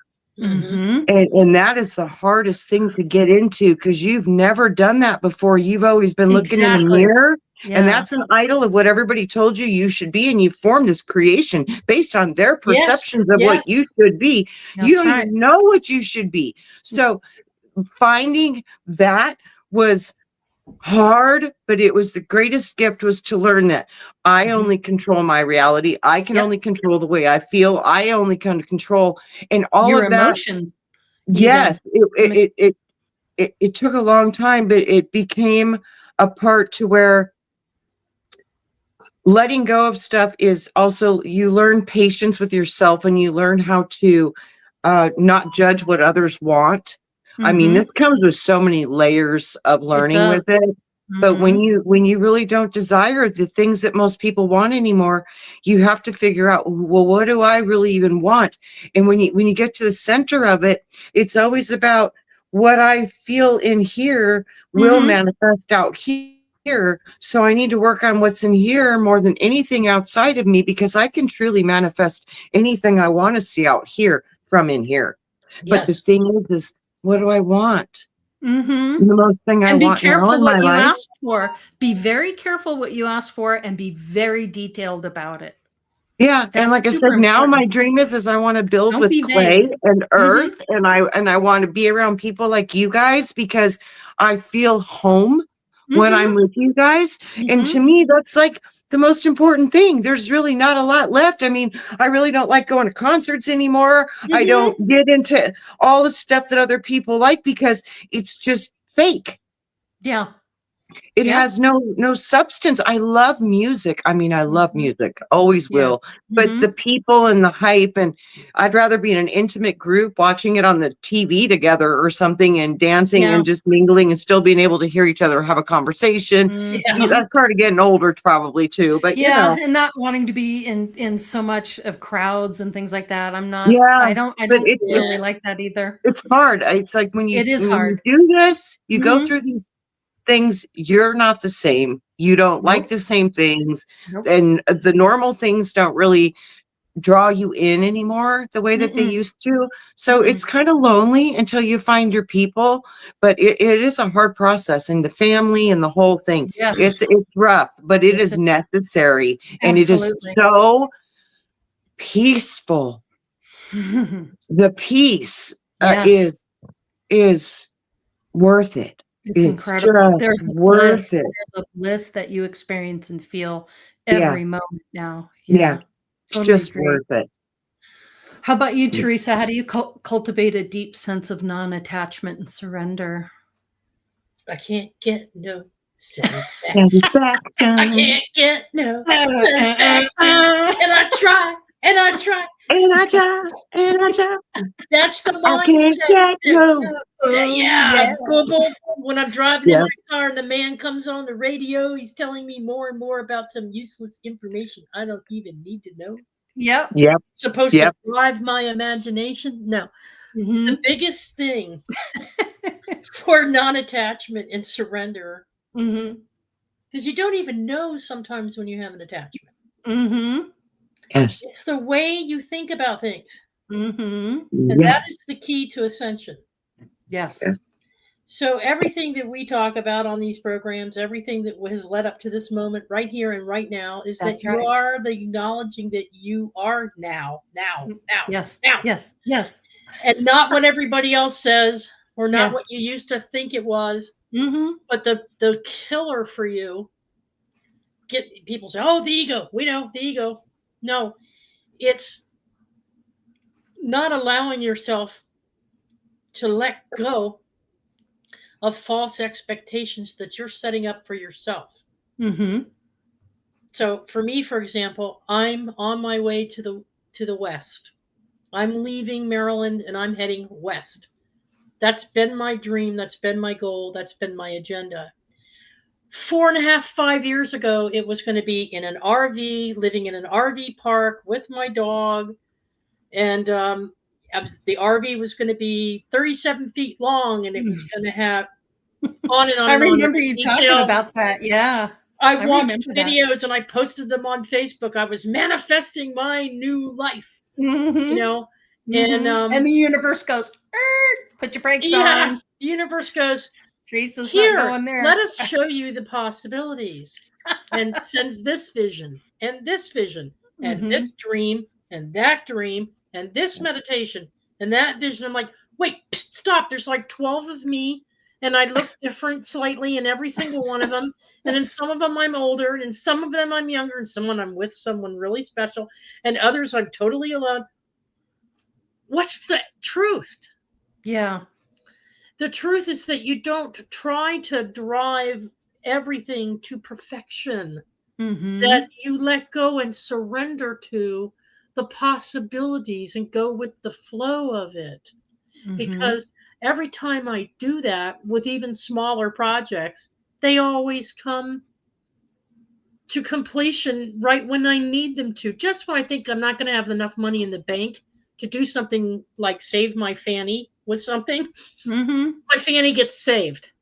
And it Mm-hmm. comes from something that I least expect the most. Yeah. So Yep. I never know where it's coming from, how I'm going to get it. I'm just trusting that it's going to happen. True. Today, I Mm-hmm. needed something and I didn't think it was coming. I pretty much convinced myself, nah, it's not coming because I know this person's doing this, that, and the other. And he told me last night, blah, blah. So I'm screwed. And boom, shows up magically in my account. Okay. Shows up. He did it. And I didn't know he did it. And I had what I needed. I didn't have Mm-hmm. to make those 5 phone calls because it happened. And the more you come into acceptance and Trusting. surrendering, it's all about trust. Mm-hmm. Okay. And so Yep. if we're fractals of all that is, Mm-hmm. then how can we not trust all that is? Yeah. And so the more you trust and just let go, you Yep. just have to let go. Mm-hmm. You go, okay, this is going to work out somehow. I don't Mm-hmm. know. You I don't have do to what I know can. how it's going to happen. Right. That's too much control. Mhm. You can't do that. Right. You have to surrender. Throw your hands up and go, whatever's going to be is going to be. Gonna be. And I And it's just the have to hardest trust in the thing to universe that do. all my needs will be met somehow, Yeah. some way. This will all work out. It's Yeah. hard. And then It you is go, hard. okay, so I got I didn't think I was going to get another car and or would have access to a vehicle. Mm-hmm. And I was like taking a scooter everywhere I went or walking with these bad knees. I was having a really hard time and it came I had an opportunity and I seized it and so I got what I needed. I always get what I need. You do. Was it the shiny kind of car I wanted? No. Did it have all the bells and whistles on it? No. Did it have good tires? Not Betcha. yet. Did it have a good Not engine? You yet. bet. Yeah, right. Not yet. So you get what you need. Mm-hmm. And the other Yeah. thing is not being attached to an outcome that in other words, don't settle for something necessarily. Don't settle for things. Dream big. Dream Mm-hmm. big, Always. but just go with its flow because there's been times I've gotten more than what I asked for. Mm-hmm. Yes. I've gotten an abundance of all of a sudden, Mhm. these things I need. I'm like, oh my God, I got doggy toys, doggy cushions, doggy chewies, I mean, or when I got my cat, Mm-hmm. people were sending me stuff and I had an abundance of what I needed and I didn't think I could afford it. Mm-hmm. So Mhm. the you come to love that. And Mm-hmm. so when that's not to say that things aren't going to be bumpy or that you're not going to feel trapped like I can't get anywhere, I can't get no satisfaction. The minute you start saying that, then you won't get any satisfaction. Yeah. Right. Yeah. Because you're a And self-fulfilling prophecy. You're painting yeah. yourself into a hole. Go ahead, Lori. And the universe typically doesn't give you what you want. It gives you what is best for you. Yes. And that's been my experience. I don't always get what I want, but I always get what is best for me and what's best for everyone else around me. There are many pathways to get to where you want to go. And True. the point is that you give yourself permission along the way Yep. to make the best choices that will give you your passion, Mm-hmm. that will bring you your joy. Yep. Bashar talks about this all the time. Yep. Yeah. He comes through and he gives that message all the time. It's Excellent. that's his formula for following your passion. But you have to be willing to give up. He'll say things to people like, how do you know that do you like doing that? Well, no. Then why do you do it? Yeah. Well, because I don't know. You don't know? Well, you must Mm-hmm. be giving yourself permission to think you like it. Right. Because if you didn't think you like it, you wouldn't be doing it. So stop Yeah. doing it. Right. Mhm. It's The that same simple. thing with Mm-hmm. letting go of things that don't serve you. I let go of all of my family's paintings. I wasn't going to take them to out west with me. They're too big. They're too bulky, and I'm tired of them. But they did have meaning to me. I had Mm-hmm. some things like collectibles from my sister. My sister gave me these little fruit people. They're so Mm-hmm. cute. You can bend them, their arms and legs, and hang them on and lean them on things. They're little fruit people. Uh-huh. And my Mm-hmm. sister gave them to me. Mm-hmm. She's my very close sister. And I had them for years and years and years. But I thought, it's time to let that go. Mm-hmm. And so I hurriedly packed them up to send them off. And then the other day, I just had this longing that was all I have left of her. And I started crying and desperately searching for where I packed them and where did I put them. I had already donated them and I couldn't get them back. But I didn't know it. And she was communicating to me through the ceiling fan in my room, making it come on. And I would turn everything off and the fan would come on again without the light. She was getting your attention She was because getting she my knew you were attention. thinking about it and I actually helped you with that. She knew Lori had gone through something similar with her dad in her house that same day Mm-hmm. and had shared it with me. So Lynn came in and said, I'm going to do it to your ceiling fan in your old master bedroom, which is completely empty right now. Mm-hmm. And I thought maybe she's trying to tell me the stuff that I packed away is in that closet in there and I need to go searching. So I'm like madly going through all these things. Lori's sending me these text messages. Bing, bing, no. So she helped me figure it out. And what it boiled down to was let go, sis. Yep. I'm not the same person that I was when I was incarnated with you And in those that don't reality. mean anything to me anymore. Our None of that. agreement is over. I Yep. love you always as a soul, a fellow soul, or a soul. Mm-hmm. We'll see each other again in another, Right. experience of some Mhm. kind. But you need to let go of that. You need to surrender to that. Yeah. It's an attachment. Mm-hmm. These are just things. These are just objects. They don't Yeah. really have. Right. They're part of our illusion of our Mm-hmm. 3D reality. That's not to say that you shouldn't have sentimental attachments to things. Mm-hmm. But when they get to the point where they keep you from your happiness or keep you from your joy, and they definitely were, the very thought of it, Mm-hmm. of not remembering her, Mm-hmm. she doesn't even care about that anymore. Right. Right. Yes. Yeah. Yeah. It's Exactly. something that my humanness is feeling, right? Yep. It's Yep. my humanness that's feeling it, and Right. so that's what this non-attachment and surrender is really talking about. It's about holding on to possessions or holding on to a belief system, Thoughts, or ideas, thoughts and ideas feelings, that don't emotions. serve you Mm-hmm. in your new growth and where you're Right. going. That's right. Yeah. So, Thank you, Teresa. Grandpa Brian, how about you? How do you cultivate a deep sense of non-attachment or surrender? Well, I really never was a person that needed new things. I need to have that or need, possessions really didn't, Mhm. it just wasn't me. Yeah. One attachment that I was really glad to get rid of that we're not born with, but we're learned was judgment Mm-hmm. and surrendering to the fact that everybody's on their own journey. It's Yep. their journey. It's their Mhm. life. It's what's been scripted out for them. So who am I to judge what he or she is doing? And I think that's one of the hardest attachments and it is attached to us. Yeah. Because, we've been taught it. We learned it. We've watched it. And Mhm. we've even done it. You've accepted it. You brought Exactly. it in. Yep. You approved Exactly. So when you get rid of You that signed off attachment, on it. right, of judgment and start Yeah. surrendering to the fact that, hey, everybody's on their own journey Mm-hmm. and they're supposed to experience life how they're experiencing it. Yeah. It's not for me to judge what they do. right. Mhm. Yep. And when I was able to do that, that's when you really start unconditionally loving people Mhm. because you're loving them because of their journey that they're on, even though it's Mhm. not the same journey as And you you. love yourself enough to know Right. their That journey. they're So you Yeah. got to love them too because they're on their path.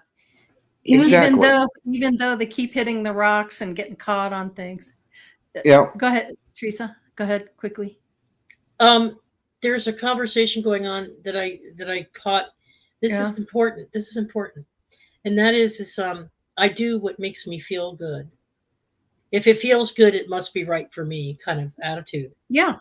Mhm. And then in another breath, but it always got me in trouble. So you have to discern if it gets you in trouble, then is it really serving your purpose? Does it really make you feel good? Maybe it Right. felt good at the time, but in retrospect, since Mhm. it keeps ending up in something that you don't want, then Mhm. why do you talk yourself into believing that it is what you do want because it feels good? Mhm. So Yeah. that's part of spiritual maturity. That's part of the awakening. That's part of the journey, is getting to know yourself internally well enough to know, are you giving yourself permission to feel bad by deluding yourself into thinking it's because it feels good for you? Was me drinking the way I was drinking and driving felt good. I could have killed somebody. How'd that work out for you? Well, I didn't get a DUI, but how it worked out for me was that I wasn't sleeping. I was getting migraine seizures. It brought on other physical ailments. Exactly. So in the end, I didn't feel good. Mm-hmm. So I came to the realization that something that once made me feel good wasn't really what I needed. Nope.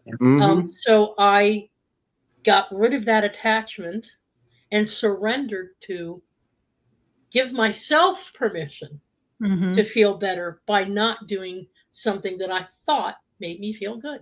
Right. I'm not saying exactly. It just I'm not saying that's what happened here in the chat room with these folks. I'm just saying I picked up on that out of the corner of my eye, and I wanted to make that point. Yeah. Let's move on here. We have a few more to get through. Okay. Understanding you're not your ego. I'm really shocked Beloved Abstract's not here tonight. Do you hear that? Yeah. Ego. All right. A big stage in spiritual awakening is recognizing that the constant stream of thoughts and emotions were not ultimately who you are. There is a witnessing and awareness beneath the ego mind. In the space between thoughts experiencing glimpses, your true nature as consciousness itself. However, it's an ongoing process of catching yourself, reabsorbing old mental patterns and stories, and continuous cycle of remembering your infinite essence. So you really do drop a part of the ego that just kind of runs amok. You definitely gain some control over it by understanding that you're not the ego anymore. You're coming from a self-awareness energy and attitude. And that's completely different than that typical Beloved Abstract ego mind mentality. What say you, Trina? The ego is there for a reason, but you got to learn to tame it or it will tame you. Yeah. So there you go. Ego is about self-preservation, and it's an important part of your human construct, but the best wisdom ever comes from the heart, you know, from the gut feelings, the intuition. So the ego gut doesn't lie to you. Your gut never lies. Your mind. The ego is tell you stories. It's mainly it's harmful, and it's about taking care of self. So it's kind of like the complex of a 2-year-old. When you're a child, you are an ego, and you're developing your ego, and everything's about me, and that's my toy, and I want it my way, and this is how it's going to go. Yeah. And that's the ego. And then God forbid you want to change a belief system or a construct. The ego is going to have a freak out mode. Yes. Because it does not know how to feel safe, because because it doesn't have control of what's going to happen to its, current understanding of things. So the battle of the ego is real, and overcoming ego is a powerful place to be in, because when I learned how to defeat my ego, I realized I had become my own observer. Yes. So that was the key for me. And point. Beating up the ego for me and getting it under control and making it serve me instead of rule me. That was a powerful thing. And when that happened was every time I got triggered by my ego, I would just stop and say, nope, I'm just going to look at this for a minute. And the observer kicks in, and then the ego is just like, whoa, wait, but it's like, no, I'm not moving. I'm looking at you now. I'm looking at you. And it's like, no, I'm going to go with my higher guidance and let my spirit and soul through my heart show me what I'm going to do. And it's not going to be what you want to do, because you're just reacting, and I'm not going to react. I choose now to respond. There you go. Yep. There you go. Appropriately. Yes. So that was my whole gig with ego. I had to get in fights with it, but I won. Yeah. Go sit in the corner till I call on you. Yes. But when I need it, and when I need to defend my life, Yeah. call forth my warrior in its high, Right. my ego in its highest warrior aspect, and Mhm. I am grateful for it. And after I have to hand my ego my butt, sometimes I tell it, but don't think that doesn't mean you're not loved or appreciated or needed. Mhm. You are my You're not strength. serving the Y- ego, and the Yeah, not serving I you. can turn fear into the most powerful adrenaline known. Thank you. Thank you Mhm. for helping me with those things, because you keep this physical body safe, Mhm. and I need that. Thank you for that. So, Yeah. there's got to be Mhm. gratitude for what ego does for you too, because it's an important part of your being. Yes. Yeah. Excellent. Teresa, you want to make a comment on understanding you're not your ego? So I shot the law and the law won. Uh, higher mind is not ego. Mhm. So Mhm. we I have to agree. We realize, have an ego. I agree on all of that, but it doesn't control everything you do, right? Mm-mm. right, No. we live in two planes of existence. We live in the spiritual plane of existence and the physical world. So the human physical mind and ego is all Mhm. part of the physicality of this reality so that we can learn things and experience and grow. And everything Trina just said. Mhm. Um, the higher mind, our Yeah. higher self, is our spiritual soul self, true self. Mhm. And Mhm. so that doesn't have an ego. And so part of your spiritual awakening and being of ascension, if you are already awakened and tapped into and understand the difference between the physical body, the physical mind, and the ego mind of the physical body, then you know there's something other than your physical self. Mhm. Knowing that there's something other than physical, Mhm. that it's consciousness and awareness, Mhm. pure consciousness, pure awareness, Mhm. no ego, that you have a spiritual mind, not a physical mind, but a spiritual mind who thinks and observes things differently. Mhm. A bird's eye point of view, can see all the variations of yourself, soul self, Mhm. understands all of your nuances, all of your life's lessons and many timelines and many dimensions. So the soul records that information and takes it from life to life to life. And from experience to experience and to experience, what greater guide could you possibly have than the culmination of all of your integrated parts? Through the way you think about things with your spiritual mind and your connectivity to your heart. The heart being the gateway, the heart being the connection Mhm. to that energetic field of all that is. Mhm.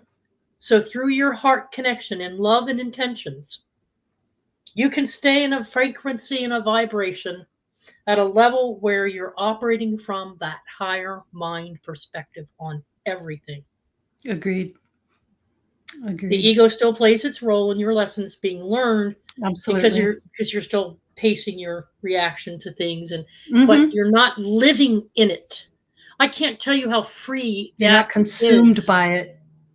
I'm not consumed by it. I don't even Mhm. think about people the same way I used to think about certain people. Mhm. Mhm. Mhm. I just have a completely different perspective on them now because I see things from that higher mind, and that is not my ego. My ego still sits here on my on my shoulder and says, "Yo, isn't he a jackass?" No, he's not. Mhm. That's you saying that. Isn't Mhm. he your enemy? No, he's not No. an enemy. Mhm. He's just playing a role so that I can learn from something here. I'm not going to condemn people anymore or Right. judge people anymore Mhm. because my ego Doesn't serve you. says I How does shot it the serve law you? and the law Yeah. won. No, Mhm. Yep, it's not important anymore. no. Brian, what have you got to add to that? Anything? uh, is finding that balance Yeah. with the ego. Mhm. Uh, Yeah. I Yep. know, like me and Trina, you, Lori, and Teresa, when you were at work, your ego stepped forward because you wanted to be perfection at what you did. So Yeah. that allowed your ego to step forward. You know, Yeah. I do every day at work, but once Mhm. I'm out of work, I find that balance. I put that ego aside because I don't need to have that perfection of Yeah. what I'm doing in the physical. Mhm. So it's important to find that balance, not to let it just continue through the course of the night and control my life. So it's important to find that balance. Yeah, totally agree. Let's move on to the next step. 8, experiencing periods of bliss and unity. This is interesting. As conditioned beliefs dissolve, you experience incredible bliss, love, and a sense of unity with all of existence. These are periods of being absorbed in the rapture of the divine, a homecoming to our true nature. During these times, the personal I will drop away as you recognize your essence as one with the entire cosmos. There was no mediator, no one being awakened, only the dance of consciousness waking up to itself. These experiences arise with different intensity during different stages of awakening. While these are temporary experiences, they provide a taste of what lies beyond the ego and mind limiting the self. Bingo. Boom, shakalaka, right? Bliss and unity. Trina, you feeling the bliss and unity? Yeah. You know, it comes in spurts because we are on Earth. But More that's, often than not, wouldn't you say? More often than not, you're in a state of bliss or you a know, not balance. bliss, but I'd say Mhm. balanced energy Mhm. and in a state of peace. Yeah.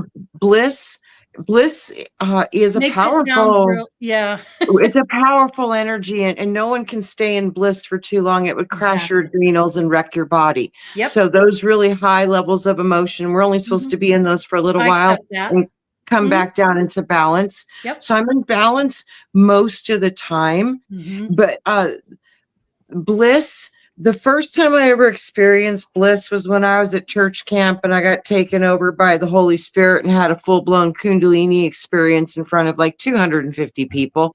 That was not fun. But Mhm.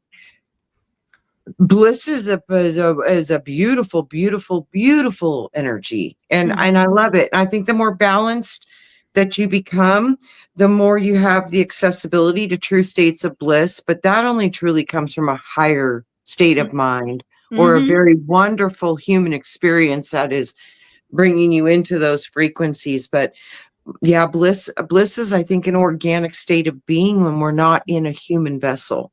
Mhm. So Yeah. bliss is home. That's a good Bliss is point. home. That's a very Yeah. good point. I like that. And to me, Teresa? it's home. Yes, it is home. Absolutely. Because at home, it is nothing but bliss. Yeah. Yeah. Agreed. Teresa, how about you? Are you experiencing Mm, periods of balance and unity? Let's put it that way. yes. Yeah. All the time. Mhm. All the time now. And I not only feel it for myself, I feel it for some others. But Mhm. um, there are times when I recognize that there's a saying in this community anyway that we're all of like-minded individuals. Mhm. The only thing I find like-minded about us, if you were to say from a perspective of 100% like-minded, is that we're all searching for truth and meaning and Mhm. understanding. Mhm. But there are groups of us that believe in various different things, and some of us synchronize into a group of 10 or more, and some of us Mhm. Some are don't. very, some don't. Yeah. So I don't. I think unity in terms of community. I think most people that I encounter in life these days want what's best for the greater good of humanity. And Mhm. I'll leave it at that without getting into anything else. But people Mhm. are very impassioned Yes. about the things that they want to see happen. Absolutely. Mhm. And I think that these things are happening. And Mhm. for those who think they aren't, it's because it's just like looking through a prism. You have to see something through, maybe it's inverted Mhm. or maybe it's at a 45-degree angle, Yeah. but you have to constantly be adjusting your perceptions, your lens, Right. so Mhm. that keeping with that higher mind, keeping with that bird's eye view, you realize that, well, there might be a huge amount of chaos over here right now, and a lot of people might be getting hurt in one area, but then look at how it's waking up people in another area. Yeah, very true. And so through that awakening and waking people up to certain truths, it makes them step up and take responsibility. Otherwise, they would have just sat back and watched other people do all the work.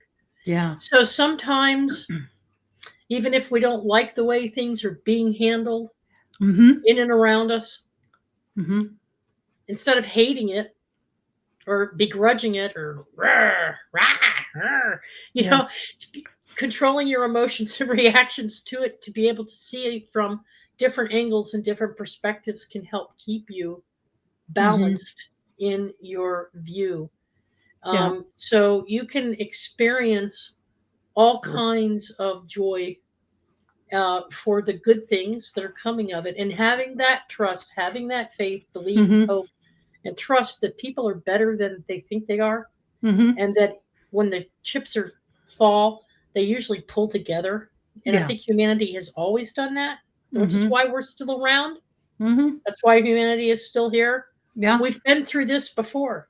And we're going through it again and again and again. Yeah. And it's part of the evolutionary process of the planet, of nature itself, to have these moments. That's why you see beautification of things, reoccurring events ever since the time of Atlantis.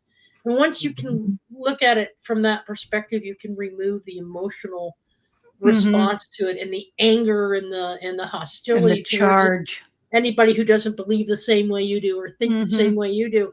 It's okay. Yeah. Because they are understanding it from their game board, their perspective. Yeah. And what you have to they're respect here to that. learn. You definitely, Yeah. You've got to respect that. But you also have to So- respect, your own view too, and where you're coming from as well. It has to be a kind of an equal. It doesn't have to be, but it would be nice. Well, I like this sentence. There's no mediator. There's no one being awakened. Only the dance of consciousness waking up to itself. Exactly. And that is very true. Yeah. We're waking up to our true essence and our true self. Yeah. And you might not realize this, but in my opinion, from what I've come to understand and know, is that anyone who understands the things that we've talked about tonight, you're already well on your way on your journey, but you're already ascended. And I'm glad Scotty Boy is here, because I was going to say Ascension is not about beam me up, Scotty, whether you're wearing pants or not, Scotty Boy. Nobody's going to zap me up and sweep me away into the clouds wearing my cute little clothing. It's a state of mind, a state of being that exists beyond what you were before as a part of this chain. So that's where your bliss comes from, is the knowing that life can be anything you desire it to be. And it's not about waving a wand or snapping your fingers or getting zapped up and being raised from the dead, resurrected, and being ascended like Elijah and Jesus and Enoch. It's not about that. It's about a frame of reference for understanding that this is a temporary situation, and that you have free will choices that you make along the way to pick and choose what brings you the greatest joy. Brian, did you want to comment on that? Well, I am one of the lucky ones. I get to experience bliss, unity, and love every Wednesday night at group.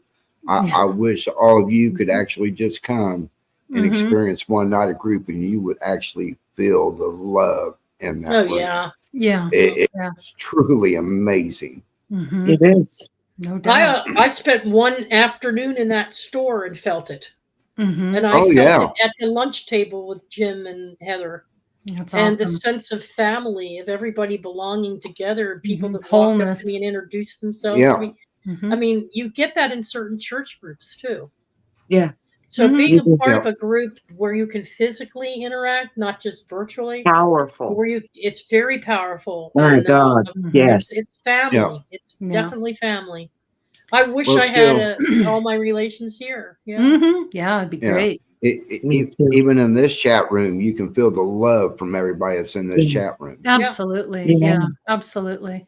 Yeah. Let's move on to the next facing your fears and shadows within.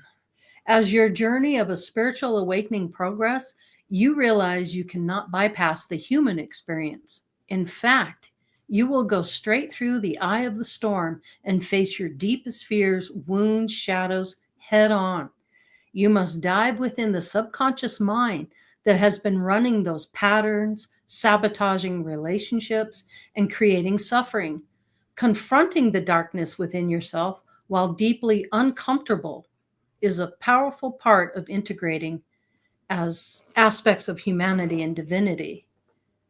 Um, that's like the dark night of the soul, the shadow self, the parts of you that that no longer serve you, that you've got to let go. And man, it just clings and holds on, and it's an amazing just to face things, the truth, the reality of a situation, and not to be lying to yourself or kidding yourself about something, just being 100% upfront and truthful with yourself first and foremost. That is a very difficult thing for people to do. Trina, what's your thoughts on that? It's part of the work that you have to do, and it's kind of hard to identify what's going on with you because it's you, and when you're inside your own situation, sometimes it's kind of hard to look at. But when you can like do different modalities or practices that get you into a different state of consciousness, that's where the greatest work is done in the body, the subconscious. If you can get there and find out, first of all, what's creating the disturbance. And if you can identify that, and then if you can go into it and look at it and see it from a higher perspective and find out the message or the lesson or whatever it is. And then once you see it in a different state of mind, it runs through the brain different, and then you can totally release it and heal it. But it's a challenge, and 90% of dealing with your shadow is finding it first. Yeah. And understanding what it is. Yeah. Yeah, well, just finding it, because your shadow exists in all the facets of you that are hurt, they're The broken, they're light and the grieved, dark, it's there. yeah. Yeah. Well, and it's all the parts of you that are still hurting. The things of you that you thought you let go of, but maybe it's still there. That's what I'm saying. The subconscious, when you can get into those different states of mind, you really find out things about you that you really kind of weren't aware of. Yeah. And that's the gift of the subconscious of mind, because it holds 95% of what you're doing, acting, feeling, and creating is based on the programs held within the subconscious mind. So if you really want to restructure you, it's kind of where you have to go first. And start the rewiring process, reconnect, go through different channels. Yeah, excellent. Teresa, what say you on that, facing your fears and shadows within? What's your comment It's on that? absolutely essential that you make it a priority. Had I known that, I would have, but I kind of stumbled into it. But it's requires a great deal of courage and honesty with yourself. Because if you don't face those fears and those inner shadows in an honest way, they'll just remain and keep you in a level of vibration that in the long run traps you in that feeling people get of being trapped, being captured in a prison, of needing to shed the soul, not just the ego, but to ditch the soul, to break free from the boundaries that are binding you. It all has to do with the outward reflections of your inner shadow. And if you don't take the time to really get to know yourself on an intimate level and just chat with yourself or bring in other aspects of yourself, if you know you have had other if you're at that point where you can do that, it's really a good idea. Your inner child, your different versions of yourself, other incarnated or even ancestors, even talking to your grandma or your deceased parents or relatives. If you can do that. If you can't do that yet, it's okay. You're not ready. You're not ready. It'll come to you naturally, but at least confront and become aware of, do the mirror work. Look at yourself in the mirror. Put a piece of paper over your face if you have to. Just concentrate in here of reading your own soul and ask yourself a series of questions. Why do I do this to myself? What is making me feel this way? And you'll start answering your own questions. And when you answer your own questions, you go, oh, that's why I do what I do. That's why I'm allowing myself to be this way or that way. Is this what I really want moving forward? Now, what are the things I would need to do to change that if I wanted to change that? I'm going to give my permission to change this. And so if I'm going to change this, what are the steps and actions I think I should take to do it? But don't be too hard on yourself and beat yourself over the head if you're not being exact with everything. Because like I said earlier, some things will be different than you think. But it's doing that shadow work, and you've got to have courage. You can't throw the towel in on yourself. Love yourself enough, trust yourself enough. Be your own cheerleader. To have that experience. Superhero, in fact. You don't need anyone else to map out a process for you here, because you are the process. You are your own process. You're already in the process. You've been in it since you were born. Right. Yeah. Very true. Yeah. So, Brian, what say you about facing your fears and shadows within? It's the hardest thing that you will do in this ascension process. It's a necessary step. Yep. Because you need to know every aspect of you. Yeah. And what makes you tick. Yep. So learning these shadows and fears, you start finding the way to heal them, to release them. It's only when you face them, because you don't know it until you face it. So once you start doing the shadow work and facing your fears and facing the shadows and facing all the problems and this, that, and the other, it liberates you. It helps release you from whatever it is, especially when you heal it. It's like a revolution almost, huh? Viva la revolution. Exactly. Yeah. Yeah. Let's move on to the next one, and we're almost there. There's 16 of them. Isolation, feeling detached from others. This is a common stage of spiritual awakening when a seeker feels all alone and isolated during certain stretches of your inner journey. You may feel alone and isolated from others who lacked a similar level of conscious awareness. As family, friends, and parts of your former identity dissolve, there's a sense of being the odd one out who could no longer fully relate. I so relate to this one because I experienced that as well. And they may tell you, yeah, we get it. Yeah, we support you. Woohoo. But deep down, they don't understand and they don't get it. And they have no idea what you've gone through and what you've been doing. They just have no concept or understanding of it because they're not there. And so that's a difficult part. So if you're dealing with family members or people around you and this is kind of going on, this is a normal part of it. This is a normal part of what you're going through in your ascension. Right, Trina? Nothing's real till you feel it. Exactly. Wow. It's kind of that simple. Yeah. It really is. Nothing's real till you feel it.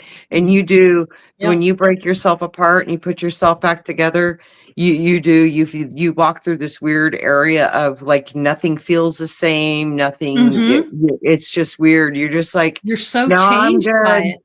Yeah. Totally. You You're really like, I'm are. good. I don't need a whole lot. I just want to find Mhm. some more information that feeds my soul and kind of do me and work on keeping things the way I want to see them instead of the way the world is projecting it at me. Agreed. And it is difficult though, because you do get detached from others because you're detaching from the matrix. Yes, that's Yeah. exactly right. That's exactly it. Ah, Teresa, hey, how do you feel about that? yeah, it's just I totally get this. And it's if you allow yourself to feel isolated, then Mhm. that's what you will feel. Mhm. So what we're sharing with you right now is that So if you you're don't getting ready, share that with others then. You just go through it and you can't share that aspect of it because they're not going to understand anyway. right. And so why put yourself through banging your head against a wall trying to get them to understand how you're feeling? Because you want them to feel as good as you're feeling. You want them to kind of go through that, Yeah. but it can't. It has to be done within you. It can't be Yeah. done with anyone else. And Yeah. until you realize that, then you can't change other people. All you can do is change yourself. That's right. Mhm. And how you see it as, Mhm. again, take that other prism and look through that other prism from the higher mind and say, well, this is a time for me to be separated from them in terms of how I think about things and perceive things. And Mhm. so this might be a period of growth. Maybe they'll catch on, maybe they won't. Mhm. That's their journey, not mine. As much Right. as I love them, I have to Mhm. be willing to let them go. And if Mhm. it means I have Mhm. to go through periods of isolation to do it, well, that's just fine because that's a chance for me to do something else or learn Mhm. something A else lot about of people myself. can't sit with themselves either. They Yeah. have a hard time with that. They have to constantly have something going on or, something like a TV going on in a room or something. They just But this sentence here, as Mhm. family, friends, and parts of your former identity dissolves, there's a sense of being the odd Odd one one out. out. Mhm. But you're not the odd one out. You've No. discovered reality. Yep. You've ascended. Yeah. So you're And so not the you odd can't one you out. So cannot don't relate anymore. don't Yes. give yourself permission to feel like you're the Exactly. oddball. Yeah, because you're not. Yes. Yeah. You can be the teacher. Mhm. You Yep. can set an example by doing and see if they Mhm. catch on. So. Yep. Brian, what you got on that? Uh, oh, I definitely felt isolated. Mhm. Uh, Mhm. I do know at one time my mom was probably thinking about having me committed because she thought I was crazy with the belief Yeah. and the process that I was going through. Yeah. Mhm. And But how does she feel Heard. now? How does she feel now? well, I know she turned a corner when I showed her, hey, I earned my Reiki certification. And then I come home 2 days later and she has it in a frame hanging on my wall. Hmm. Uh-huh. That's when Wow. I knew she kind of turned that corner, and then I didn't feel that isolation from her anymore Mhm. because You she felt accepted accepted, that yeah. I was on my journey and Mhm. I'm doing what I feel is best for me. Right. So that's when the That's isolation when I it felt. shifted. Mhm. Yeah, exactly. And when Cool. she was taken ill and went through the very scary time, you reacted in a certain way with her and you put her on the spotlight in a good way. And she saw that you had more in common than you had differences over. Yeah, It's like this splitting hairs. Your belief system is slightly different than Mhm. hers. You don't believe in exactly, you know, direct comparison all the way down, but you believe enough Yeah. in the Mhm. love. She Yeah. got the love from you, the caring Yeah. and the energy she Mhm. felt from you, and it turned a All corner you can for do her. is love them. All you can do is Mhm. just show your love and be the love you know you are. And I only know Mhm. this yeah, because I had a conversation with her, and that's pretty much what she told me. That's cool. yeah. A lot of That's people probably cool. don't know this. She was going in for lung surgery, having Mm. some of her lung removed. And I told her, I have people that's going to be sending you prayers. and Mhm. healing energy. All you have to do is willing to accept this. Accept it. And she's like, oh, that's so wonderful. Yes, I will. She had that surgery. They could have sent her home that day, Wow. that day, Mhm. but they wouldn't do it. They could have sent her Mhm. home 5 hours after she got out of having Mhm. part The of her power lung of removed. prayer is incredible when Well, And, she's- everyone comes together and we and the all whole thing send. was, it's because her words, what she said to me, I am willing to receive all that. Mhm. Mhm. Yes. Yeah. She And is a she little healed. sweet Yeah. lady, and she's so strong, Brian. She's got such Mhm. courage, and Yep. she's very strong and very faithful. Oh, yes. And she sees it in you because you stuck to your guns and you stuck to your belief systems, and you didn't allow yourself to get Yeah. humiliated out of it. So you got her Yeah. respect Exactly. and trust. Yep. Yep. Sure did. Yep. Yeah. Good on you. Okay, living in the present moment. One of the most tangible shifts is your ability to stay present in the here and now, rather than being consumed by mental projections through meditation practices. You can rewire your relationship to the human tendency to resist what is and stay in the present moment. There's an experience of vastness, stillness, and the profound truth that all you'll ever have is this moment, and that is more than enough. Trina, do you live in the present moment? Every time I catch myself not doing it, I try to pull myself back into it. Absolutely. But it's a battle because the world gets you going in the wheels, you know. But as soon as I realize I'm spinning, I'm like, wait a minute. I just stop and take a deep breath and reconnect with myself and look around me and say, I am here now, and now is all that exists. So right now, I'm going to choose to focus my mind where I want it to go. I'm going to look at what I want to see. And that's how I consciously drive my reality now. Is every time I feel myself getting caught into the matrix, it's like just pull myself out, become the observer, take a deep breath, and live in the moment and enjoy what I see in the moment now that I like, and really focus on that and find a way to get back into a creation place from gratitude and peace. Agreed. Teresa, how about you? Living in the present moment? Every chance I get. Not living in the past, not too far in the future. Doing my best not to. It still You're in creeps the in moment. every now and then, but it doesn't serve me, and it only brings back other things. And I'm no longer in the cycle. I've broken the cycle. That's another thing about the awareness and the journey to identify what's a pattern, Yes. like a hamster in a cage, and you Right. break free from it. And once you break the patterns, then Yeah. you know you're on your able to way. enjoy the living. Now that doesn't mean I'm not going to respond to some bumps and get a little discouraged once in a while. After Yeah. all, I'm But it's okay to human too. recognize I'm it. human too, and I have the Yeah. emotions. Make the But adjustment. you know when you want something so bad and you can just taste it. It's like an arm's length away. Yes. And you're almost there, and then something comes down and goes bam. And you're like, you know, you have that momentary. It could be an hour, it could be a day. Sometimes I just shut down and go, oh, don't want to do this. And I'm like, nope, you're going to think yourself out of it. No, you're not going to have that. No, you're not going to be that way. No, so you talk yourself back into, this isn't you. This isn't your truth. Now you know better. Blah blah. So I'll have spirit come in and talk to me like that, and it's okay because I need a swift kick in the butt, and then I'm over it and I'm back to my new norm, my new normal, my true self. You know, but it does happen. Yeah. And I'm not going to blame it on anybody else, but I do know now how to identify it when I'm in the middle of it. Right. Brian, how about you? Living in the present moment?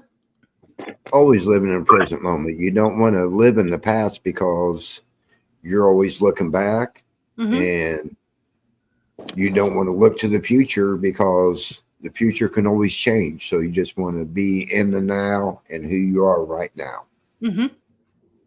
Yep. Agreed. All right. 12.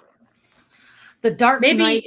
Since we're about 2.5 hours into this, maybe just read through them and then we'll jump in if we have to. Yeah, that's what I'm really trying to do that. Yes, Okay. I am.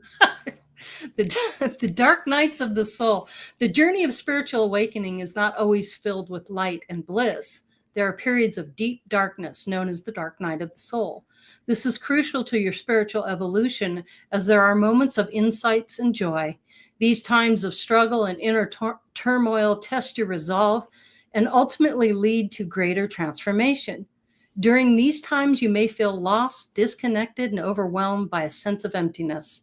The comfort of previous beliefs and spiritual experiences may seem distant, and you might question everything you thought you knew. Now, glimpsing the higher states of consciousness, seekers might experience these glimpses during various stages of their spiritual awakening. These moments of higher consciousness can occur spontaneously or through spiritual practices. They serve as a milestone on the path, encouraging the seeker and affirming that they are on the right path.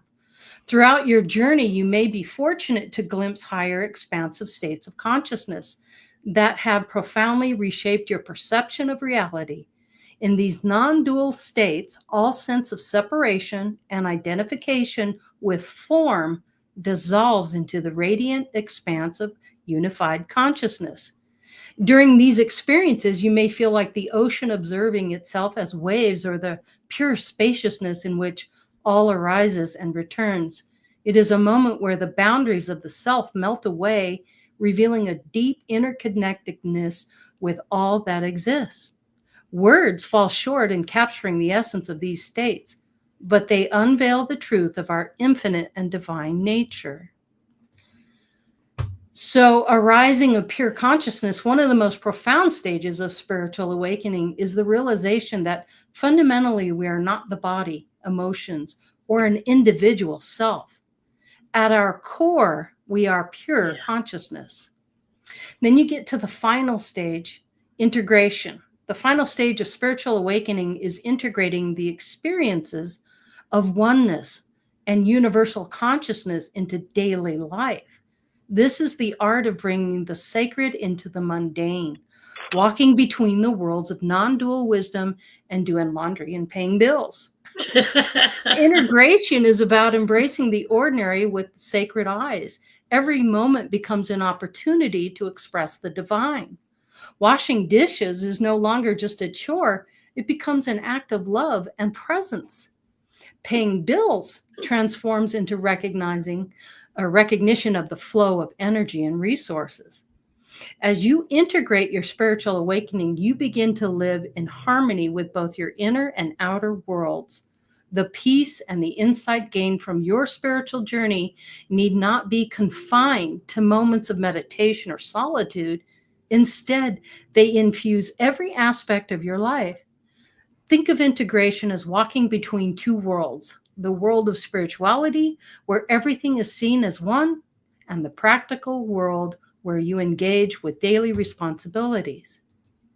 Now, finally, and this is a biggie, service and feeling that call to help and heal. You may feel a pull, an innate calling to be of service to humanity. And all beginnings, okay, I'm not sure what I did there. For many, this has taken the form of teaching, writing, guiding others on the path, and offering ourselves and others unconditional support to the spiritual seekers. This intention is to help liberate consciousness and alleviate suffering where it exists. It's a beautiful and noble aspiration which seekers should embody, not at the final stages, but from the very beginning. When you feel this call, it is as if your heart is whispering a sacred truth, that in serving others, you are serving that one consciousness which is within you and the all. This calling is not merely a choice, but a profound recognition of your interconnectedness with all life. When you extend your hand to help others, you are not just performing an act of kindness, you are participating in the cosmic dance of healing and love for all. Hey. Yeah. There you go. Amen. Amen on That's that. what that is all about. Absolutely. I love Anyway, it. Yeah. Wow. Long session, you guys, but so needed and well worth it. And Can I add something right before we Yeah. go? It's just Yeah. really quick. Yeah. Final thought. I Go wrote ahead. something. It's like all of you, you dream weavers, you star children, you angels, you warriors, and more. You are the ancient ones that were prophesied to return. It's you. It's not outside of you. It's not with anything that you're looking at. It's you. It Mhm. truly is you. And when you can remember that you are the dream weavers, Yes. creating a new world through an ascension cycle, which is such an honor to be chosen to be a participant in such a gift. So to become a power position, you are being called on, you are being promoted to step up and to step into love, love for one another, to lead and to guide with compassion, patience, and cooperation. Within the fractal, an infinite universe is you. Mhm. Each point is the center, and the center is there so you can reach the point of observation from the center of your universe. Not a snowflake or one human being will ever be expressing in the same way. All the different observations from all the observers creates what we see. We are what is creating all the reality that we see. You choose what you look at. So choose well and observe your most favorite dream. Mhm. Yeah. Love that. Perfect. Awesome, Trina. Well said. Grandpa Brian, final thoughts? Be the observer of your own life and Mhm. just enjoy and find the balance in everything that you do. Nice. Mhm. Teresa, final thoughts? Agree 100% with that. Mm-hmm. Mhm. Just be your true self. Be free from fear. Yeah. And trust yourself. Mm-hmm. Nobody else can trust you the way you can trust you because nobody knows you as well as you do. Mm-hmm. So don't have any doubts about what you're capable of doing, because that right there is giving yourself permission to not be the best version of you that you could possibly be. Mm-hmm. So, Mm. you I know, have yeah. hug yourself, give yourself a big hug. Yeah. Well And said. my final thought is be the frequency you wish to receive. Okay. Yeah. I love All that. right. All right, you guys. Long night. I Enjoy love the you all. weekend. Yep. Love you too. Peace and love to everyone. So good to have you, Trina. Yep. Yeah. Thanks for being here. Yep. Really Thank you for appreciate you. having me. Thank I've you. missed you all, so thank you. Well, With anytime. appreciation, it's an honor. Love All you. right. Good night, everybody. Good night, Have a good everybody. one. Thank you. Bye-bye. Thank you.